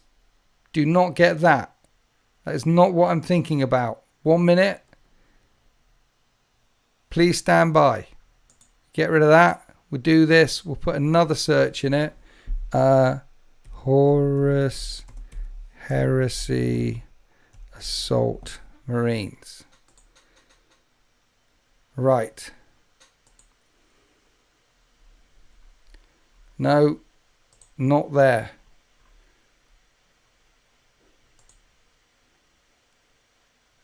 Mark IV Assault Squad. You still with us, guys? We still with us? We still with us? No. I don't want a Mark IV Assault Squad. So these have turned up. Mark IV Assault Squad. And then I was thinking, you drop the chainsaws, give them chain axes. There's got to be a different Mark of Assault Squad.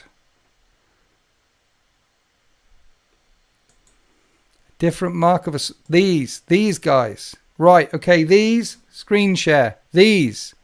Mark II Assault Squad with chain axes. This is what you want. Get these, get rid of all the backpacks, and make them despoilers.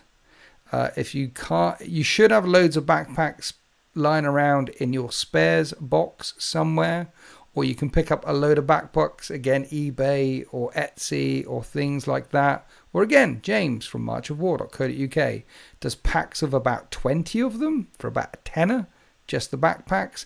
That's what I would get if I was doing World Eaters.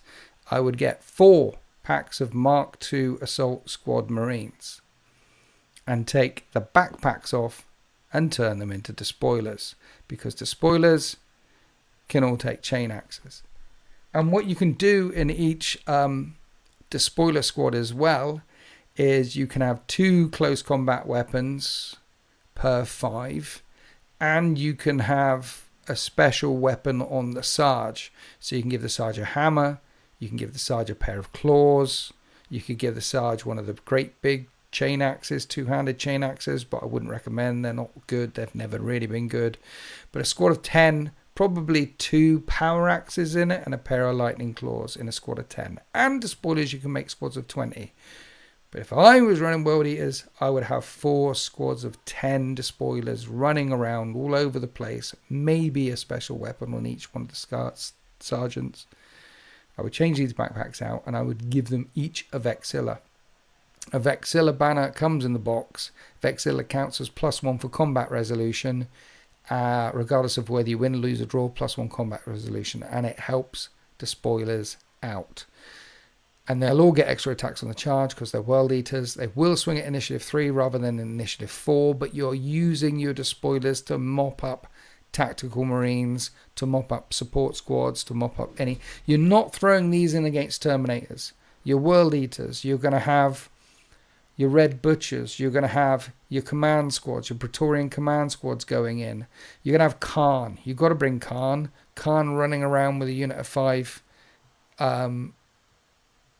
probably Tartarus Terminators. You're going to have some punch. You're going to have some Terminator screens going forward, Red Butchers going forward. You're going to have some Praetorian command squads going forward, looking after your characters.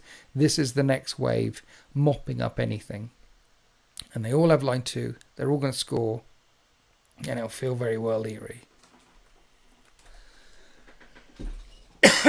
Fluid. Voda. Voda Mineralna. Despoilers can't have jetpacks, but you can get assault squads with jetpacks. Assault squads have Vanguard 2. You want line 2 units. There are 2 units in the game that have line 2. Tactical squads have line 2. Standard tactical marines. And despoiler squads have line 2. They're basically the same thing. A tactical squad and the despoiler squad are your line troops that in the story, in the narrative, they've decided, okay, guys, this is standard clearance operation. So tacticals with the bolt guns, bolt pistols, blah, blah, blah. And then sometimes, and depending on the legion as well, instead of loading everyone up with bolt guns and bolt pistols, they gave everyone bolt pistols and big fuck-off weapons to make it more of a close combat thing. And Ultramarines, Sons of Horus. All the legions did despoilers and tactical marines, and sometimes it'd be close quarter fighting, so despoilers. Sometimes more mixed fighting, so tactical marines. And then some legions were like, we're just going all ignore the guns. World Eaters were like, we're all despoiled. You need, those are the two line 2 units, so you need them. You can bring jump packs, you can bring assault squads, but in Heresy 3, stay away from veteran assault squads, stay away from normal assault squads. If you're bringing assault squads with jump packs, then make them the command squads. Make them retinues. They have 2-up saves. You can give them combat shields, so 5-up and saves in close combat. And you can load them up however you want to. The other types of assault squads, normal assault squads, again, if I was doing Raven Guard, and I have got Raven Guard, I've got like 40 assault guys. But that's Raven Guard. You lean into it and you do loads of it. But they're not really scoring anything. They're screening, they're blocking, they're zoning and picking off a few things, trying to get some Vanguard points. They're not great. Vanguard is not great in standard games. And in Zone Mortalis with jump packs, it isn't going to be great either, because you don't really want to go faster than 9, because you might hit a steel pipe while going Mach 3 and take your head off. So you don't really want jump packs in Zone Mortalis either. The veteran jump pack squads, they can do some work, but really getting that. If you go in jump packs, you're not in a tank. Okay, you're deep striking in or you're moving up on foot. So if you're not in a tank, if you're not in a transport, you need the best armor you can, and the best armor you can are the Praetorian Command Squads with 2-up saves. 2 wounds, 2-up saves. Give them a shield for close combat. So I'd have a unit of 10, 5 of them with hammers or 5 of them with fists, 5 of them with just chainswords because they're wounds. Bang. Add a character to it. I've ranted on that for a while, but that's what you need to do. I've got given 30k Khan Forger model. Dude, Khan is a beast. An absolute beast. Just drop him into any unit. A unit of 10 despoilers, he's going to be fine. But in a command squad as well, or a Terminator command squad, or a Praetorian command squad running around, although here will do some work. Real World Eaters players will go more than 9. Yes, you're right. Real World Eaters players don't care about going 9 inches in Zone Mortalis there. Flying in there. Play for the fluffs of the quantity. That's exactly what I think. It's like, look, they put these. I played a game of Zone Mortalis, not yesterday, the day before. We didn't film it, but I was trying to bait my opponent to going more than 9, more and more, and he did it a couple of times because he had some units that could go fast, whereas none of my units were able to go that fast. Even with running, you can run 11 and fall down a hole. But with barricades in the way, most of the time you're running 9, you're not really going faster than 9 if you've got infantry stuff. So most of the time I didn't have the opportunity to go faster than 9. But he did. So you've got to do it. And if you roll those ones, those models are just picked up. That's Warhammer happening. I like those risk-reward type rules where, well, I'm going for it. And if I roll the ones, then those models are dead. And that's Warhammer happening right in front of you. Those are stories. Those are dice telling stories. There's someone flies down a corridor, has their head taken off as they hit a pipe, going really quickly. This is why I dark packed every time as Chaos Space Marines, even when it's a bad idea. Nurgle for life knows what he's doing there. Exactly. You dark packed all the time. If you're playing Chaos Space Marines, you're dark pacting. If you're orcs and you got the detachment in 40k where you press the button, you know the one for hazardous, the dread mob one, and it makes weapons hazardous, but if you choose it makes them really hazardous. You're pressing that button. You're not choosing, you're pressing the button all the time just to see what it does. My Dark Angels always issue a challenge even when it's a bad idea, because knights, exactly. You're playing it the right way. Let the Warhammer happen. Right, while we're looking at the Warhammer website, let's look at some reveals. Always be pacting. ABP. Always be charging. ABC. That's the World Eaters motto. ABC. Always be charging. Right, so we're going to look at some of the reveals, guys. Okay, lock in for this. This is going to be fun. Starting off with revealed, the new Galaxy in Flames cover is that one. Okay. This is the new Galaxy in Flames cover. That's the old one. Can you see that down there? I'm probably in the way. That's the old one. I like the old one. You can't see it in the light. This is the new one. Loken versus Abaddon. And I'm not sure that fight actually happens. Oh, it does. Right. It doesn't happen in Galaxy in Flames, though. Actually, that's book 3. Horus Rising is book 1. Tell a lie. Horus Rising, book 1. That's the cover for Horus Rising. Now they come up with this. I think it's a step down. Moving on. Exodites. Let's take a look at the Exodites and see what they can do. This is the 40k rules. They released the rules for the Exodites recently. For Kill Team. Who plays Kill Team? I don't know. But Exodites are coming. Space Elves on Dragons. These guys are going to sell like hotcakes. Watch this prediction. They're going to sell out. And I haven't actually read the rules. What on earth is that cover? I know, right? I know.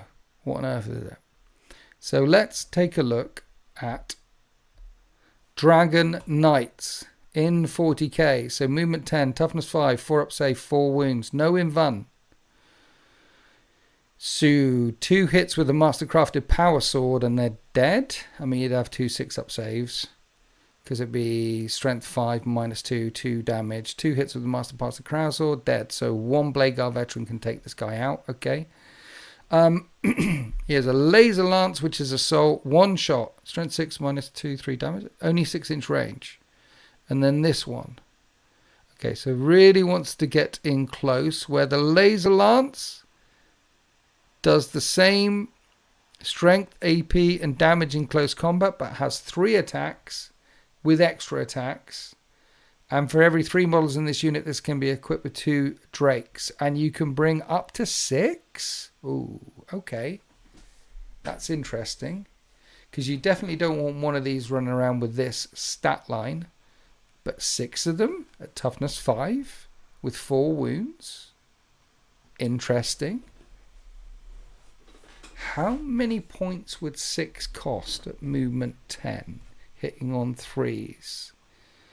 I'm guessing a 6-point unit is going to come in at around, with that movement speed, but the save isn't great.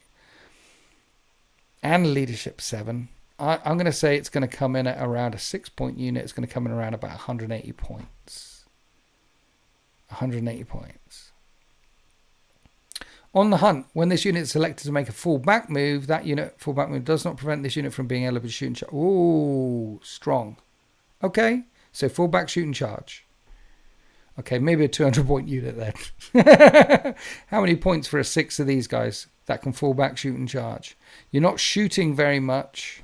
You're going to want to be charging. I mean, 3 attacks doing 3 damage a time? That's a Terminator killer there. That's a Terminator. So 6 of these times 3, that's 18 attacks. 12 of them will hit Terminators. They're wounding Terminators on 3s. So that is 8 of them wounded. Minus 4 dead Terminators on the charge. Agile Reach. When this unit is selected to fight, melee weapons equipped by unengaged models in this unit that are within 3 inches of the enemy is engaged. Okay, so 3 inches engagement range. Probably because of the bases. Once per battle per token. Dracula. When an enemy unit ends a move within 8 inches of this unit, if this unit is unengaged or that unit engaged, and if you do so, roll then 3 plus. Okay. So it causes mortal wounds with tokens. So I suspect that these are going to be like the tokens that you get on the Aspect Warriors. You get 1 token per unit. And then you have this unit once. And Nurgle for Life says, don't like the dinos being damage 1. 3 extra attack, strength 5, -1 damage. Yeah! Dark Steed, Fangs and Talons. That is a dinosaur in space.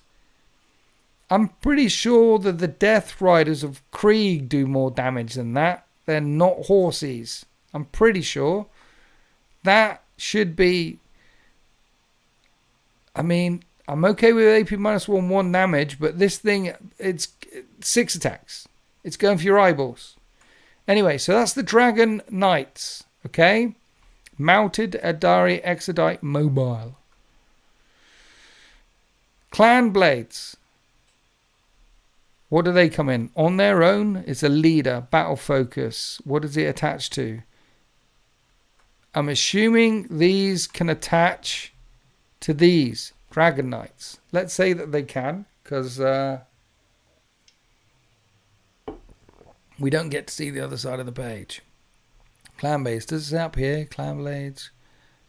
Instead of 3 operatives who make a drama, instead of working as a unit, they split up as independent characters. So the Clan Blades does split up and join unless it's got lone op. So Solar Carbine, crap gun. It's not shooting. And it's toughness 5. So it's the same as this guy. Toughness 5, 4 save, 4 wounds. So same as that guy. Just as easy to kill that guy. And this is a faux... Yeah. In close combat. The dragons, Justice for Dragons, still strength 5, -1, 1 damage. That's not enough.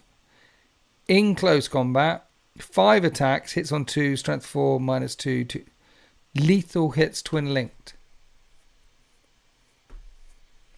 Yeah? Okay. Nice. Sustained hits. So sustained and lethal. Sustained and lethal. Why doesn't it say sustained there? This unit's melee attacks have sustained hits. Okay, so it's lethal and sustained. When an enemy unit engaged with this unit is selected to fall back, must desperate escape, and if it's battle shocked, -1. Okay. As far as leaders go, a bit underwhelming with that one. It doesn't say that it can go with knights, but if that can, and I think it should, go with these guys, it'll give them sustained hits. And that'll be very good. That will make them very good. With that number of attacks, each of them with 6 attacks, and if you've got 6 of them with 6 attacks, they'll be very good. With Lance as well, look. Strength 3, hits on 3s. Sorry, 3 attacks, hits on 3s at strength 6, -2, 3 damage with Lance. On the charge, that's wounding terminators on 2s. Lance and sustained, and they can fall back, shoot and charge. Okay, that's actually...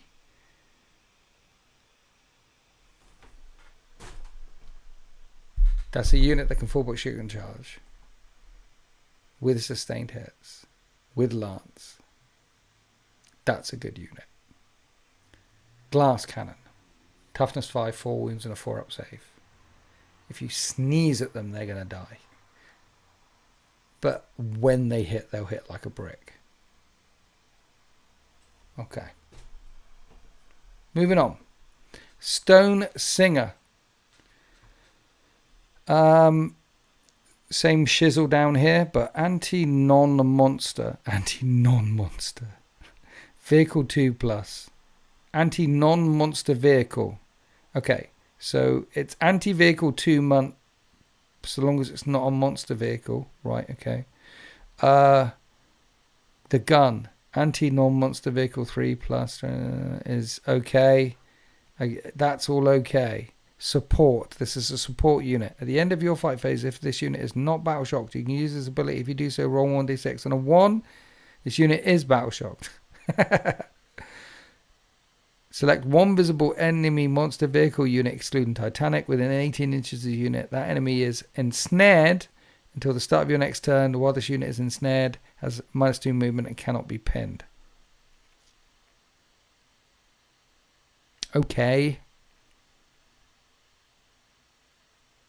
So slowing down vehicles and monsters. Right, fine. And then this one. So justice for the dinosaurs. They're all strength 5, -1 damage. Scouts 9 and stealth. Okay, so this unit is -1 to hit. It's not lone op, so he's joining someone with the long rifle again. So this is the long rifle stat line, but at range. 2 shots. Hitting on 2, strength 6, -2, 3 damage. This one's hitting at range. Devastating. Non-vehicle monster precision.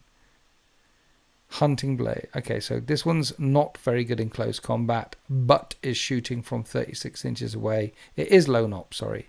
Yeah, that one is lone op. Okay, so you've got this guy floating around, giving sustained hits to the guys, and then you've got a couple of, I'm not sold about the Stone Singer, but the Lay Stalker, this sniper rifle guy, Scouts 9 stealth with lone operative staying at the back. So in your shooting phase, when this unit is shot, select one enemy unit, excluding monsters and vehicles. This enemy makes a battle shock with -1 to the battle shock roll. Can be critical. Battle shock is more effective in this edition. Draclo Lith wants a token. When an enemy unit ends within 8, if it's unengaged, if that enemy unit ended up engaged, 3 up. So, okay.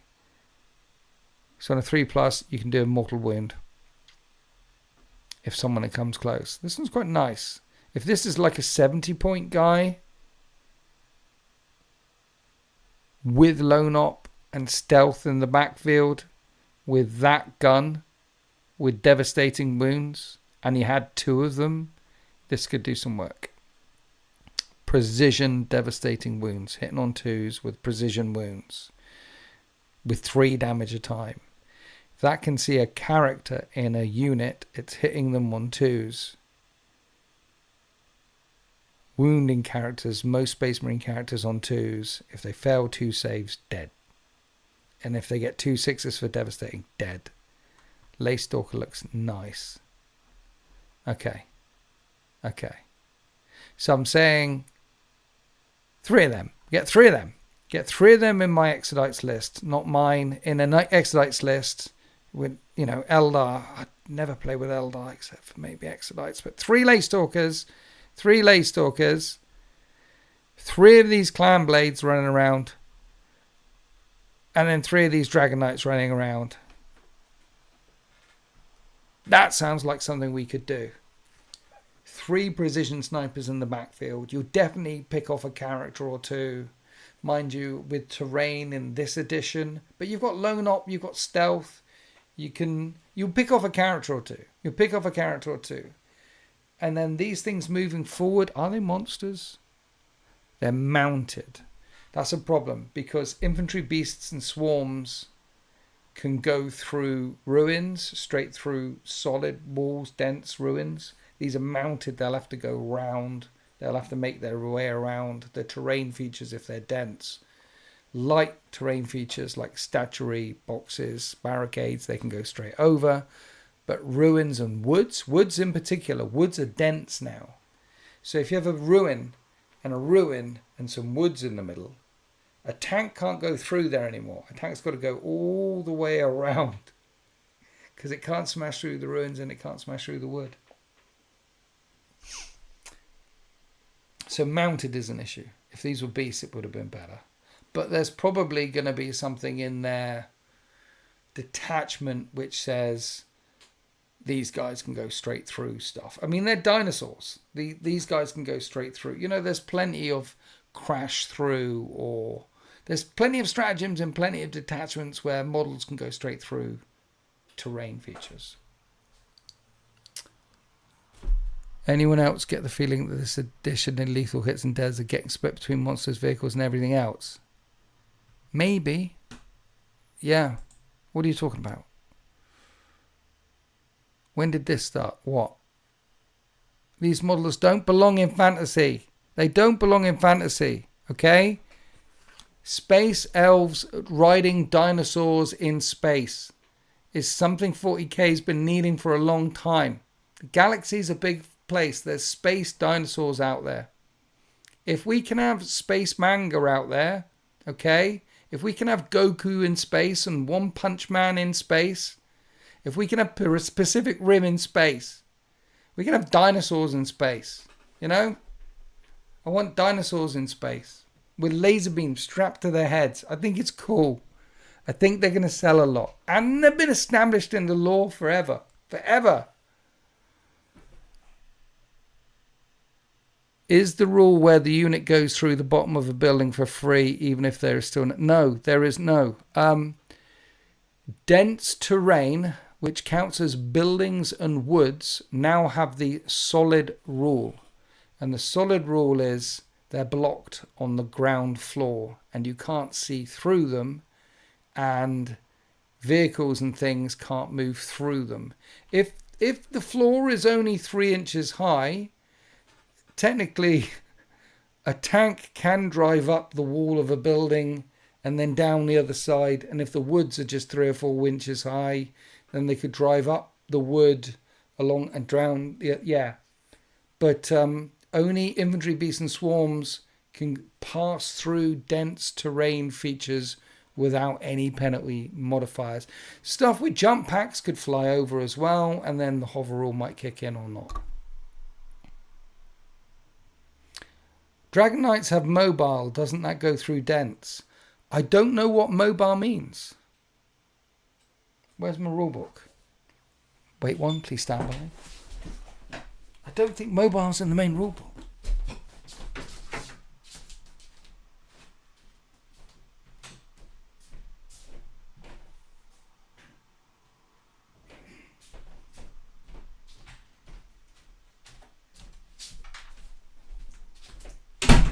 I think this is a new thing they're bringing in for the new things. Mobile.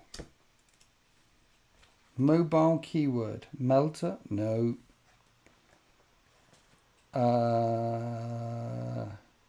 It's not in the core abilities bit.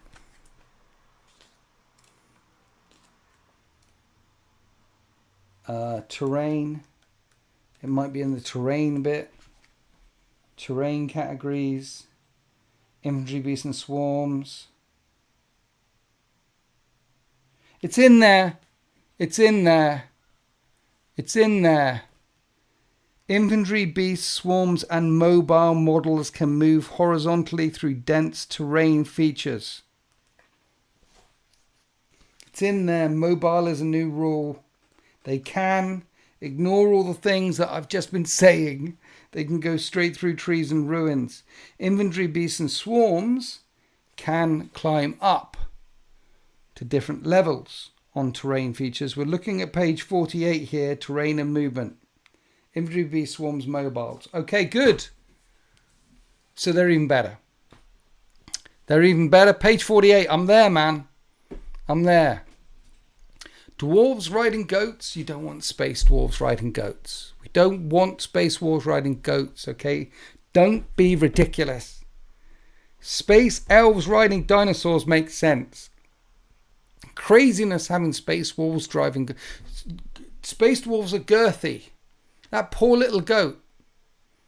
How can and space dwarves with armor and the high toughness and things on a goat? It's not. That's just a crazy idea. However, a space elf with space lasers on dinosaurs, I'd buy that for $1. Let's check out some more reveals. Don't forget to thumb up and like the stream and things like that. Space goats driving dwarves. That's a better idea. Space goats riding dwarves.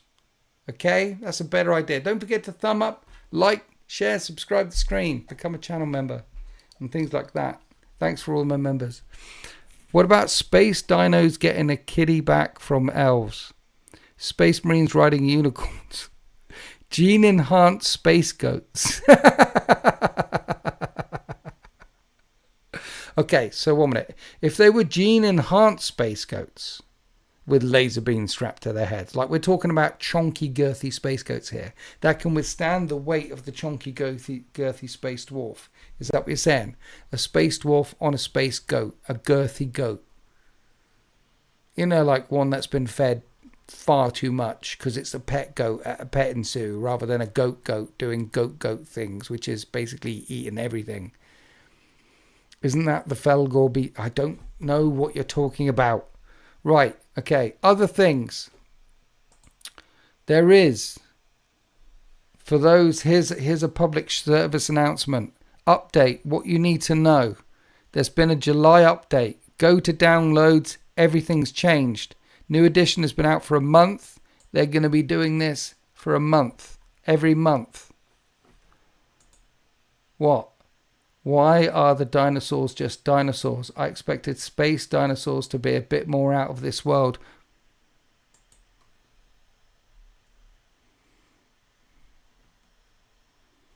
They're space dinosaurs. Look, they look a bit more out of this world. They got hands on. They're not like a T-Rex with little flappy hands that can't do anything. Look at this fella down here. It's sort of a dinosaur. Right, and there's a little harlequin over there. He wants part of the party. Some harlequins over here, they want part of the party. That's a doggo dinosaur. Doggo dinosaurs are good. So, yeah. They're a bit more out of this world. They're painted blue. You don't see blue dinosaurs. They're space dinosaurs. Hi, Thomas. We're lock in. Yeah, lock in, chat. Right, we need to... One more reveal. There was another reveal. Where is it? Where are you? That I wanted to talk about. So there's new rules for Warhammer 40k. Check them out. You need to upload all the things. Exodites, we need to check out all the things. There was also a new rule for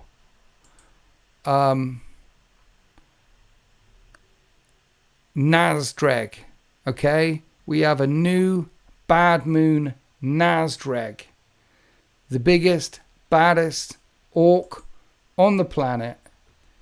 Nazdreg is coming to Warhammer 40k and his rules are good.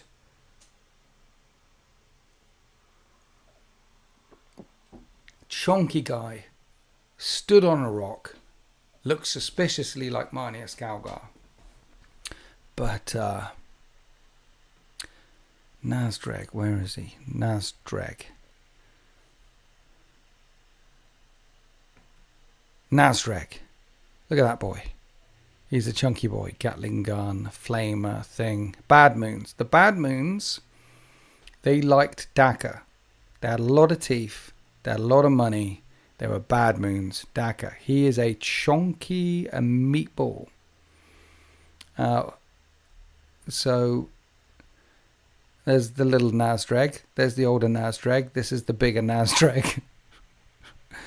And his rules are scary AF. We're going to get to his rules. Look at this. Okay. So bear in mind this is an orc who is a leader who's buried in a bunch of boys. Imagine this coming to your party. Toughness 7 with 8 wounds, a 2-up save and a 5-up and vulnerable save. Say what? Mega boss save. Mega. So Mega Knobs have a 2-up save. And they don't have a 5-up and vulnerable save unless the Y is active. This has got 2-up save, 5-up.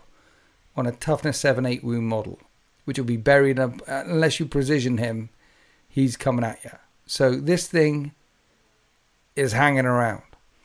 Once per battle round, per army, in your movement phase, at the start or end of this unit's move, you can select one for any Orcs unit within 6 inches of this unit. That unit is no longer battle shock or riled up, which is basically wow. This unit has deep strike.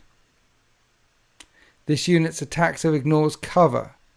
Once per phase per army, in your opponent's movement phase, when an enemy unit ends a move within 8 inches of this unit, if that unit is unengaged, this unit can make a movement phase reaction or move 5 if it's under the effects of the riled up. Once per battle, free movement reaction. Free, suddenly I'm going to go nuts. Toughness 7, 8 wounds, 2-up, 5-up. Now, the guns hit on 4s, which is nice because in this edition, most things hit on 5s because of cover. But that is a 6-shot gun at strength 9 minus 2, 3 damage. It's hazardous, and it should be. But that'd be 1s and 2s, by the way. He's going to take 3 wounds on his own. 1s and 2s going to take... But that's a pretty good gun. Then we got this one. And then we got this one, which aren't. They're just going to tickle. But here's the beautiful stuff down here. Okay? Cleave twin linked. 5 attacks, hitting on 2s, strength 12, -2, 3 damage. Cleave is basically 1 extra attack if he's fighting a unit of more than 5 or more guys. So that'd be 6 attacks if it's 5 or more guys. In the WoW, 7 attacks. 2, 12, -2, 3 damage, twin linked, re-rolling the wound, and then extra attacks with cleave, 6 attacks. Let's go 2, 5. That's a lot of attacks. This guy's going to be a beast. I want him. I want him now. He looks gorgeous. Absolutely gorgeous. Definitely do him in that color scheme because clearly that's the more superior color scheme. But he is a beast with Deep Strike. Deep Strike in the backfield. Does Deep Strike confer to the whole army if you have Deep Strike? If a unit has Deep... Let's check the rules one more time, guys. Deep Strike. If a model in the unit has Deep Strike, page 80. Deep Strike. Each time this unit makes an ingress move. Yeah, Deep Strike, if he's attached to a unit, that unit, because it talks about each time this unit, that unit will have the Deep Strike keyword. So he attaches to a unit of Meganobs or a unit of boys. I'm assuming he can only really attach to Meganobs. But you're talking about Deep Striking in with a unit of boys, with this guy, with a huge amount of hits. Servo Skull, thank you for dropping $20 in the chat. You absolute legend. Thanks for the laughs, the best therapy. GG, Servo Skull. Thank you. I appreciate you. This, honestly, all this wouldn't happen without your love and support. And the fact that I'm still here doing this. In August, this is like next week or the week after, it'll be my 13th year of YouTube, 6th year of doing it professionally. I'm 53. This isn't supposed to happen to people like me, but it has because of you. I love you guys. Thank you, Service Girl. Let's get some GGs in the chat for him. I appreciate you, sir. Thank you. Sorry you're going through the shit. Don't worry, there will come a time when you roll a 6 again. And there will come a time when you roll a couple of 6s. It'll happen. If a rule says this unit confers it to the unit, then the model, if it says model, it is only the character. Deep Strike. It says core abilities Deep Strike. I believe that means models in the unit will have Deep Strike. That will need clarification. First time watching you live. Got to say it's been a good one. Thank you, Bildor. Normally it's shit. So I'm glad this one has been pretty good. GG's, we love you. Yeah, we love you, Young King. His war gear says this unit. That's how the unit gets it. His war gear says this unit. War gear. War gear? War gear says this unit. Core abilities Deep Strike. War gear? This unit has Deep Strike. Yes, this unit has Deep Strike. So this unit has Deep Strike. He's a leader, so anything he attaches to will get Deep Strike. And that unit will have Deep Strike. That's quite nice. Deep Strike is rare with the boys. You need kind of like a weird boy, and then it normally goes wrong. Particularly if you're me. I think I did a battle report once where every single Deep Strike didn't Deep Strike. Deep Striking Orcs, rare. Nice. I like him. I want him straight away.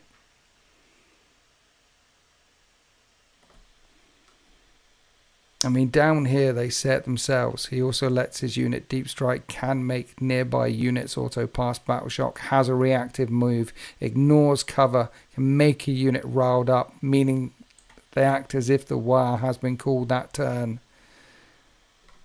Yeah, that guy's good. Greg. Let's call him Greg. Greg is good. Greg for the win. Well done, Greg. Well done, Chris K. This is beautiful. Most of the people who do the Marneus Calgar things, by the way, they do the head. You've done some photoshopping there to make it look pretty good. I'm impressed with the effort that you've gone into. That is a proper Marneus Calgar photoshopping thing. Anyway, I think we caught up on all the things. Is there any more things on the Warhammer community website that we need to look at? I'm scrolling. So, New Galaxy in Flames cover, we did that. Exodites are epic, we saw that. Warhammer 40k has had an update, so check your app if you've got it. If not, go to the downloads and download the things. There's a Warhammer Academy. We're not talking about that. There's Ogre More Tribes. We're not talking about that. And 40k stuff. Dawn of War. Oh yeah, the Deathfire, the Siege of Deathmire stuff. They ran a campaign on Armageddon. It was a draw, which I kind of like because that's very 40k. No one won. The war for Armageddon grinds onwards. Some cities died, some cities lived.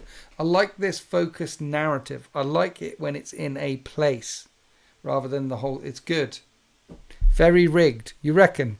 40k FAQ. Go to Warhammer Community, and on there's a downloads section. Click on that, and in the downloads you'll see there's a whole scroll down for armies, there's a whole scroll down thing for rules that have changed and points that have changed for your faction or a couple of your factions.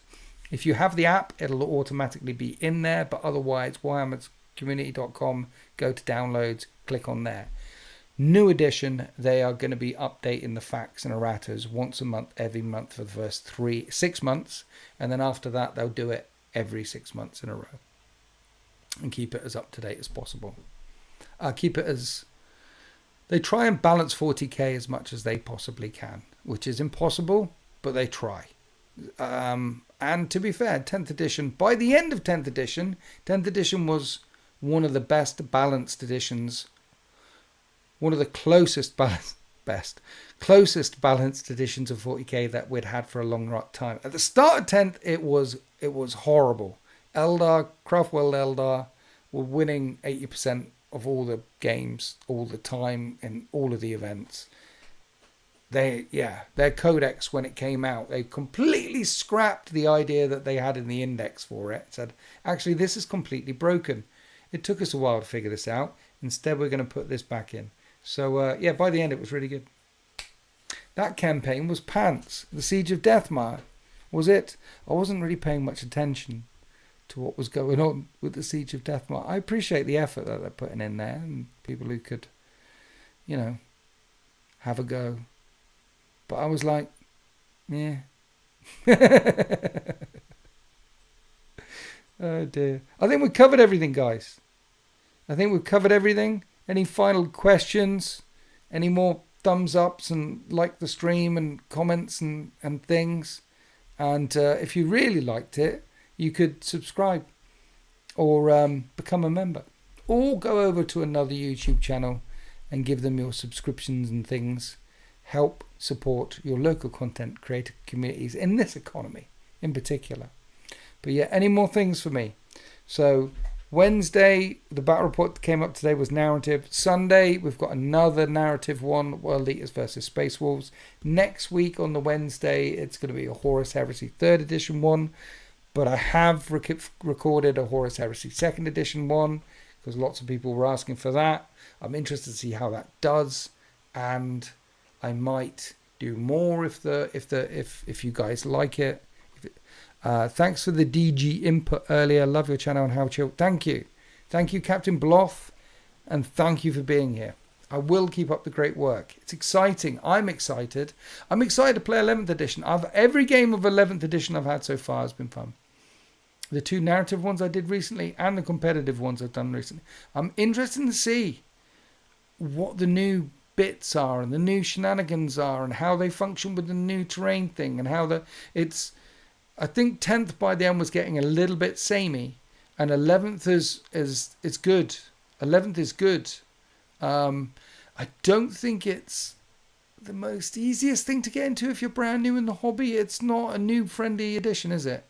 Like, how do you start now? It's hard. That's a whole other conversation about how do you start in 40k now. Yeah, that one's. I'll try and I'll read the Liber. I'll have a look at the Liber. Thank you, Bildor. Yeah.